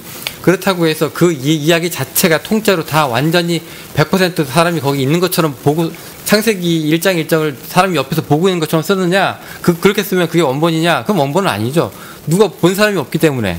그럼 원본은 아니잖아요. 아니 그러니까 제일 처음에 쓰여졌을 때에 하나님의 영감으로 쓰여졌다고 믿고 그것에 대해 오류가 없다고 하는 거고 나는 개인적으로 믿음이 마태, 마가, 누가 뭐 이런 거 지들이 뭐 예수님이 말하는 거 보고 적었어? 말씀하는 거 따라 적었어? 지들이 뭐 보고 그렇게 적었냐고. 역사의 그 현장에 다 각각 세 명이 네 명이 다 거기에 있었냐고. 그리고 그때 그렇게 했냐고. 그건 아니잖아. 그러니까 그것도 역시 마찬가지라는 거거든. 근데 지금 가지고 있는 우리 마태복음서가 시간이 쭉 지나오면서 필사되는 과정에서 뭐가 더해지거나 뭐 빠지거나 그랬을 수가 있어. 그래서 주님이 맨날 말하는 거 지문이 좀 달라요. 그래서 이 두 절은 이 사람의 뭐 기록이라고 보기가 좀 어려워요. 뭐 이런 것들 있잖아. 그럴 수 있다. 중간에 그게 더해질 수 있고 제3자에 의해서. 왜냐하면 어마어마한 필사의 과정이 전개가 진행이 됐으니까. 예수 시대 이후에. 그럼 그 과정조차도 목사님은 하나님의 영감이라고 생각하시는 거잖아요. 아니 그건 신학적으로 아니 그건 신학적으로 성령의 조명이라고 하더라고. 그러니까 지금 갖고 있는 66권을 하나님의 말씀으로 인정을 하신다는 거, 이야기는 하는데 오류가 있어. 그러니까 잘못된 게 있어. 그런 그 편집 과정이나 뭐 후보정이나 하는 이런 리터칭 같은 경우 모든 것들도 다 똑같이 목사님이 하나님의 영감으로 인정을 하신다는 얘기거든요. 아니지 그게 아니라. 그리고 성경에서 볼 때 동정녀는 하나님의 영감 아니야. 그리고 예수가 죽은 건 하나님의 영감이야. 이렇게 딱딱 구분하지 않잖아요, 목사님은. 그렇게 구분하진 않지. 근데 지금 오류가 보이고 우리 그전때 한번 말을 했는데 12가지 종류의 오류를 신학자들이 발견해냈다니까. 그리고 그 오류들의 이름을 각각 붙여놨고 그래서 그런 오류들이 지금 이 번역서에 보여요. 번역서에 보이는데 나는 그 12가지 이름이나 종류를 다 알 이유도 그것도 별로 없어. 나는 그냥 여기서 보니까 이게 누가 만약에 공부를 한 사람이 이거 뭐 중군등의 어느 수많은 설화에서 보이는 이야기다. 동정녀 탄생 이야기가 그래? 그럴 수 있겠지. 뭐 예를 들어서 또 무슨 그 홍수 이야기, 뭐 중군동이나 또 심지어 러시아 뭐 이런 데서도 큰 물로 재앙당한 기록들이 있더라. 뭐 그럴 수 있겠지. 근데 그런 것들을 픽업해서 내가 지금 취할 수 있는 입장은 뭐냐 하면 그것을 역사적 팩트로 당신이 받아들여요? 그래요, 괜찮아요. 그런데 내가 보니까 역사적 팩트로 굳이 안 받아들여도 별 문제가 없더라. 그리고 거기에 그 기록을 하나님이 픽업해서 쓰시게 하심으로 하늘 섭리를 드러내는 데는 문제가 없더라. 그거 말하는 거야. 구속사라고 말하는 거, 구원이라고 말하는 거, 천국이라고 말하는 거, 종말이라고 말하는 거, 인간이 할 수 없이 죄인이라는 것과 그 죄로부터 해결되라는 이런 것들을 말하고 있는데 전혀 모질하는 것이 없더라. 그것들을 픽업해서 썼다고 그냥 생각을 하는 거야. 이해하기 쉽게 하기 위해서 그랬을지도 모르고 뭐 때문인지 모르지만 방법은 그 방법밖에 없었기 때문에 오류라도 몰라. 그렇게 와서 쓸 수밖에 없었다. 그 방법 때문만 그거밖에 없어서인지 아닌지 모르지만 그걸 픽업해 왔다라고 생각을 왜냐하면 현재는 해. 인간이 왜 지식적으로도 기억력이 다 한계가 있고 그다음에 또 자기 정황도 다 다르고 하니까 그런 면에서 이제 그래 그런 것들도 다 받아줄게. 하지만 뭐가 있었던 간에 보통 사람들이 다 이렇게 믿거든요. 최종적인 66권의 완성은 나는 거기에 하나님의 영감이 여기 있다고 생각을 한다. 그러니까 정경 완성된 정경 형태로서의 성서를 나는 인정합니다. 그러니까 그 사람들 그건 그 사람들 믿음이고 나는 그렇게 생각 안 해. 그럼 목사님 뭐가 다른 거예요? 얘기했잖아. 난 요즘에 그 에스더서 빠졌으면 좋겠어 솔직히. 옛날에는 목사님 66권에서 거짓말했다 그랬잖아 내가. 아니 설교한 거 얘기한 게 아니라 다 그리스도가 보인다고. 그때 거짓말한 거야. 잘 알지도 못하고. 믿음으로도 그렇고. 그때는 에스더서를 잘 이렇게 이해를 못해서. 이해도 못했고. 그러니까 빠지면 좋겠다는 이유는 뭐예요? 신이 안 보여. 에스더서에? 신이 안 보여. 진짜? 아니, 잠깐만. 이렇게 얘기해도 돼, 우리? 비밀에 대해서? 뭐 어때? 저는 괜찮아요. 근데 목사님이 이거. 하나님 아시겠지. 폭탄 발언인데. 아니, 솔직히 잘 안 믿깁니다. 라고 얘기해도 신앙은 신앙이니까. 저는 되게 존중해요. 그런 말씀들을. 근데 그게 심지어 요즘에 욥기도 불편한 구석이 많다니까. 얘기했지만 그걸 정경에서 빠뜨리라는 것이 아니라. 지혜문학이니까, 그거는. 불편한 게 많아. 그렇게 그냥 간단하게 처리해버릴 일이 아니라니까, 욥기가. 그러니까 이게 팩트냐 아니냐 때문에 고민하는 거야. 팩트냐 아니냐 때문에 고민하는 게 아니야. 난 그런 거 갖고 고민 잘 안 해. 그러면 뭐가 문제? 그것이 전달해준다고 하는 메시지가 영 구속사의 전개에 잘 부합이 안 되는 것 같아. 그래서 내가 옛날에 목사님이랑 이 문제 가지고 많이 싸웠거든요. 기억나시는지 모르겠는데 신구약에 다 예수가 통일성이 있대. 근데 내가 그때 목사님한테 그랬잖아요. 목사님, 아니 애가서에서 어디 예수가 보여요? 아가. 예, 뭐 그렇게 얘기하고 막 그랬잖아. 그거는 그래서 내가 그 아가선 얘기했잖아. 억지로 꾸겨 맞춰서 내가 말할 수 있어, 아가선은. 거기서 예수를. 근데 사실은 그 논리적으로도 말할 수 그러니까 그 신앙 논리적으로도 설명할 수 있어. 근데 그거에 내가 말은 할 수 있지만 내 말을 나도 반도 신뢰를 못 하겠어. 내가 아가서를 꼭 읽어봤어. 거기서 막 사랑 이야기 나오는 거. 여기를 예수로 꾸겨 넣어 볼까라고 생각을 해봤어. 꾸겨 넣어 보니까 꾸겨 넣어지기는 해. 에스더처럼 안 꾸겨 넣어지지는 않아. 꾸겨 넣으니까 꾸겨 넣어지기는 해서 그렇게 말은 할 수 있어. 그래서 그냥 이렇게 열어놓는 건데 그때는 그냥 그렇게 내가 거짓말한 거야. 난 거짓말 무지하게 한 거지. 그럼 목사님, 그러면 목사님 기준에서 66권 중에서 예수하고 신이 보이지 않는 그런 잡다한 것들은 목사님 시각에서 그냥 빠져도 되는 거예요? 빼야만 되는 거예요? 그거는 내가 지금 말 못하고, 왜냐면 내가 신학자도 아니고, 그냥 그냥 뭐라고 해야 되나, 느낌 뭐 이런 거 있잖아. 이런 거로는, 에스더서는 빠졌으면 좋겠고, 그럼 앞으로 목사님은. 욥기는 불편해. 그럼 앞으로 메시지가. 목사님은 에스더서 가지고는 설교 안 하시겠네? 왜? 할 수는 있지. 할 수는 있지만, 다른 이야기를 하겠지. 지금과는 다르게. 신이 없는 에스더서를 여기 요렇게 내용이 기록되어져 있는데 사료로 그냥 왜 그렇게 할 수 있겠지만 그렇지. 예를 들면 설교 시간에 뉴스 이야기는 안 하나? 할 수 있잖아. 근데 그러니까 그거보다는 더 훨씬 역사적 이야기니까 할 수는 있지. 그렇게 되면 앞으로 목사님 이렇게 제가 보수적인 시장에서 목사님을 보면 여전히 보수야. 근데 내가 요즘에 내가 스스로 보수라고 느껴. 깡보수도 이런 깡보수 입장에서 보면 내가 보니까 난 너무 깡보수인 것 같아 요즘 보니까. 근데 깡보수는 그런 얘기 안 한다니까. 걔네들은 깡보수가 아니라 극우야. 한국에 보수 없듯이 걔네들은 그냥 극우야. 그러니까 애써서 빼자. 걔는 미슈미다 하는 어리석은 신앙을 가진 것 같아. 내 눈에는 지금. 그래요? 그럼 앞으로 목사님 이렇게 하시다가 나중에 가만히 보니까 이게 구약에서 말이야. 이거 민수기 이게 뭐야? 내가 오죽하면은 마가복음서 하나만 갖고도 여러분 신앙을 가질 수 있습니다. 이렇게 얘기해. 그거는 솔직히 그럴 수 있잖아. 마가복음밖에 없는 사람도 있었을 거야. 그럴 수 있잖아. 옛날에 쪽 부분 갖고 들어가는 사람도 있으니까. 근데 왜 에스더서 빠지는 게 왜 안 돼? 그러니까. 근데 사람들이, 목사님이 흔히 얘기하시는 통일성을 해야 할 수 있는다는 문제에서. 거기서도 신이 보여야 되는데. 그 문제하고는 다르지. 통일성을 해야 한다는 문제하고는 다르지. 그걸 끼워넣느냐, 안 끼워넣느냐는 그 부분, 그 이슈하고는 다른 이야기야. 저도 에스더서는 이렇게 뭐라고 해야 될까? 이스라엘이 그냥 자기들, 우리 민족 만세. 하여튼 그런 얘기를 갖다가 되게 무슨 김일성 독립운동 하듯이. 참 주님도 참 교회 웹사이트에다 그걸 좀 썼어. 그래서 역사적 배경 그리고 실존 인물이 아니다 이런 이야기를 쭉 썼어. 그런데 실존 인물이 아니어도 이제 나는 취하는 어떤 방식이 좀 다르니까. 그럼에도 불구하고 에스더서는 아주 골치 아프고 욥기는 불편해. 메시지가. 욥기는 불편해요. 욥기 그래서 내가 우리 방송 중에 영호 씨 기억나? 근데 욥기 누가 좀 가르쳐 줬으면 좋겠다고 얘기했잖아. 근데 목사님 욥기를 그냥 성서로 읽으시는 것도 있지만 그런 그러니까 복음서에 비해서는 되게 불편한데 그 당시 비슷한 지혜문학 장르가 있어요. 그거랑 같이 읽으면 이게 이거. 그래서 나도 사실은 욥기에 그 예를 많이 들어요. 많이 들고 욥의 그 이야기를 하느님께서 정국같이 만들겠다고 하셔서 어떤 주신 뭐 이렇게 해서 그냥 이야기를 들기는 하는데 그래도 여전히 끄트머리가 불편해. 불편하죠. 끄트머리가 이게 하느님이 인류를 향한 사랑, 즉 그 구속사의 발현으로 보기에는 너무 조잡해. 그럼 목사님 이제 구속사냐 아니냐로 가지고 이제 성경을 꿰시다 보니까 이렇게 이런 말씀도 하시는 거 아니에요 지금? 꿰서가 아니라 그렇게 꿰져서지 사실은. 내가 억지로 꿰려고 한 것이 아니라 그렇게 보인 거지. 물론 내가 그렇게 본 게 내가 능력 있어 본 게 아니라 누구의 가르침으로 듣고 보고 배우고 거기다 내가 살을 좀 붙인 거 그런 거죠. 혹시 그렇게 되면 여기서 한 발짝만 더 나가시면 사실 내가 꿰려고 하는데 이 꿰는 것도 사실 신약 성서 저자들이 구약을 갖다가 이제 마구잡이로 인용하는 케이스가 많은데 그렇게 나도 그렇게 따라가지 않았을까라는 생각도 하시는 거 아니에요 나중에? 뭐 모르지. 그런데 분명히 난 이렇게 생각을 해요. 변해야 한다 뭐든지.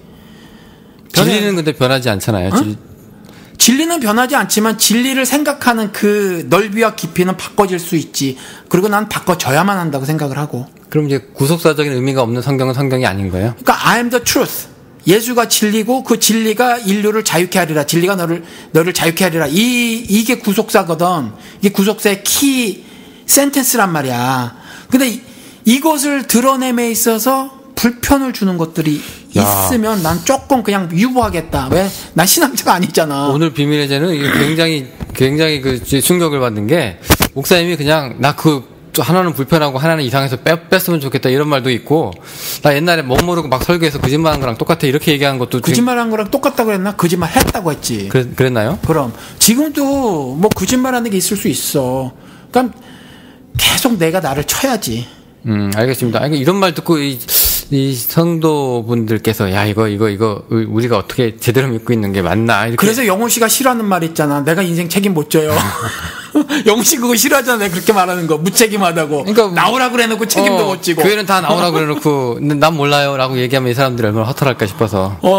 내가 내 할 일을 게을리하겠다는 얘기는 결코 아니고 성령 하나님께서 의의 길로 인도하시고 주체라는 거지. 내가 그 사람들을 이끌고 가는 주체자가 아니라는 의미지. 내가 뭐 내 삶을 게을리 살겠다 뭐 이런 거 이 말씀 아닌 거 아시면서 계속 불편하다 그러대.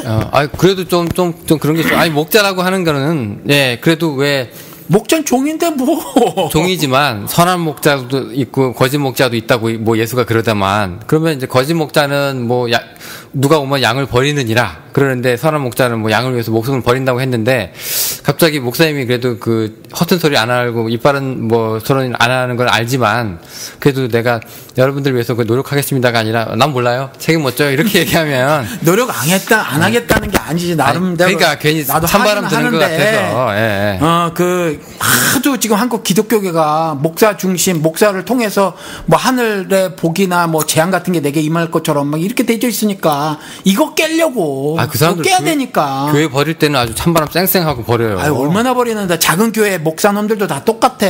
30명 하는 이민교회에서 보잖아. 30명 단임 목회하다가 50명 돼서 오라 그러잖아. 뒤도 안 돌아봐요. 바로 그날 짐 싸잖아요. 근데 이상한 모습이 있어. 뭔 줄 알아? 뭐예요? 목사들이 사랑하는 성도 여러분이라는 말 무지하게 하잖아. 근데 뒤도 안 돌아보고 가지. 근데 교인들도 뒤도 안 돌아봐. 너나 보내고 나서는 뒤도 안 돌아봐. 그렇지. 또 좋은 목사님 어디 있나 이러고 보는 굉장히 사실은 겉으로는 화사한 미소에 뭐 서로 사랑은 나눈다고 하는데 차갑네 굉장히. 굉장해. 난 기독교 마음에 안 들어. 그럼 그 와중에서 뭐 양들을 위해 목숨을 버리느니라 뭐 이런 거는 찾아볼 수도 없겠네. 그렇지. 그래서 바울의 심정이 되기를 난 되게 바래. 그리스도에게서 끊어질지라도 그렇게 말을 하잖아. 그러면서 자기가 자기 형제를 사랑하는 걸 얘기하잖아. 나는 그거에 발뒤꿈치에 때도 못 따라가지만 그렇게 살고 싶어 사실은. 네, 알겠습니다. 오늘 좀 두서없는 말이 많이 갔는지도 모르겠는데 어떤 분들한테 굉장히 의미가 있을 수가 있겠고. 뒤에 엉뚱한 말로 나갔지 지금. 근데 가난 지금 영적인 가난 이 얘기하다가 그거 어떻게 정리된 거야 우리? 정리를 아까 목사님이 하셨어요. 어떻게? 이 두 개가 의미상에는 아무런 차이가 없다. 강조점이 좀 다를 수 있다 이렇게. 그 표현의 문제라고 아까 정리를 하셨기 때문에. 뭐 마태가 그 자리에 있었나? 뭐 아니면 뭐 누가 뭐 마가복음인가? 뭐 베드로가 스승이 누구의 마가가 베드로가 스승인가? 아니 베드로가 마가의 스승인가 뭐야 어떻게 되는 거야? 나 잘 모르겠네. 스승이요? 스승이 뭐예요? 몰라 누가 그렇게 얘기하던데? 처음 듣는데 베드로가 스승이 있었어요? 아니 누가 그렇게 얘기를 해? 그래서 내가 이거 찾아봐야 되겠다 그러고 안 찾아봤어. 못 찾아봤어. 아니 베드로하고 견줄만한 저기 제자는요. 그 사복음서 통틀어서 요한복음의 애제자가 다예요. 네, 그게 전부인데. 아무튼 누가 그런 소리를 하더라고. 또 신학 공부한 사람이. 그래요? 그래서 나는 그걸 몰라가지고 지금 내가 가서 찾아봐야지 그러고 있다가 까먹고 안 찾고 있었네 오랫동안. 하여튼 뭐. 아무튼 말하고자 하는 거는 네. 뭐 마태가 그 자리에 그때마다 쫓아다니면서 기록을 한 것도 아니고. 예. 누가나 마가 역시 동일하다. 예. 뭐 조금 아까 우리가 예를 든 솔로몬 행각에 있었던 그걸 자기가 거기서 이렇게 보고 있으면서 기자처럼 기록을 한 것도 아니고, 그러니까 우리가 뭐 이거를 대할 때, 신이 영감을 준 저자가 기록했느냐 하는 점과 이후에 필사되는 과정에서 여러 가지 일들이 있었는데 이걸 우리는 예를 들어서 영감은 인스피레이션이라고 번역을 하고 성령의 조명은 일루미네이션이라고 번역을 하는데 제가 설교를 하는 거는 성령의 조명을 받아서 하는 거고 그래서 뉴스 같은 걸 이용을 해도 하늘 메시지를 전할 때 이용하는 것으로 사용하는 정도. 그럼 그에 필사되는 과정은 성령의 일루미네이션으로 이게 그 필사돼서 보존되어 왔다고 하고 그 이후에 예를 들어서 뭐 지문이 좀 달라서 뭐가 애드된 것 같은 느낌 뭐 그런 것들이 실제로 발견된다고 하더라도 여전히 그 신의 간섭은 그 안에 있었고 신의 간섭은 있었다. 그리고 또 필사되는 과정에 수많은 사본들이 오류를 여전히 보이고 있고 그 오류를 번역서는 그대로 있지만 예수 그리스도가 내가 곧 진리라고 말했을 때 그 진리를 전혀 훼손하고 있지 않아서 그 점에서 inerrancy and infallibility 빠진 것도 오류도 그러니까 부족한 것도 없고 오류도 없다. 이것이 신앙으로 제가 고백하는 거다 이렇게 말씀을 드리는 거예요. 네, 정리를 하셨군요. 알겠습니다. 뭐 모르겠어요. 뭐 여러분들은 어떻게 생각하실지 모르겠는데 아마 그 에스더서는 심하지 않습니까? 그런 사람이 있을 수도 있겠는데. 계시겠죠. 네, 하여튼 뭐 여러분들이 알아서 피드백을 남겨주시면 저희가 또 목사님이 또 알아서 처리를 해주실 거니까. 잘하면 또 이단이라고 그러겠다. 네. 뭐 이제는 뭐 무서울 거 없잖아요. 언제는 무서워했나 뭐. 이제 교단도 없는데 뭐. 네. 지금 또 오늘도 이메일이 왔더라고.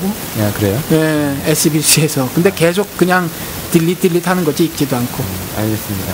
자, 오늘 저희가 준비한 건 여기까지고요. 오늘 또 많이 갔는데 시간이 다음 시간에 또 에피소드를 찾아뵙도록 할게요. 감사합니다. 감사합니다.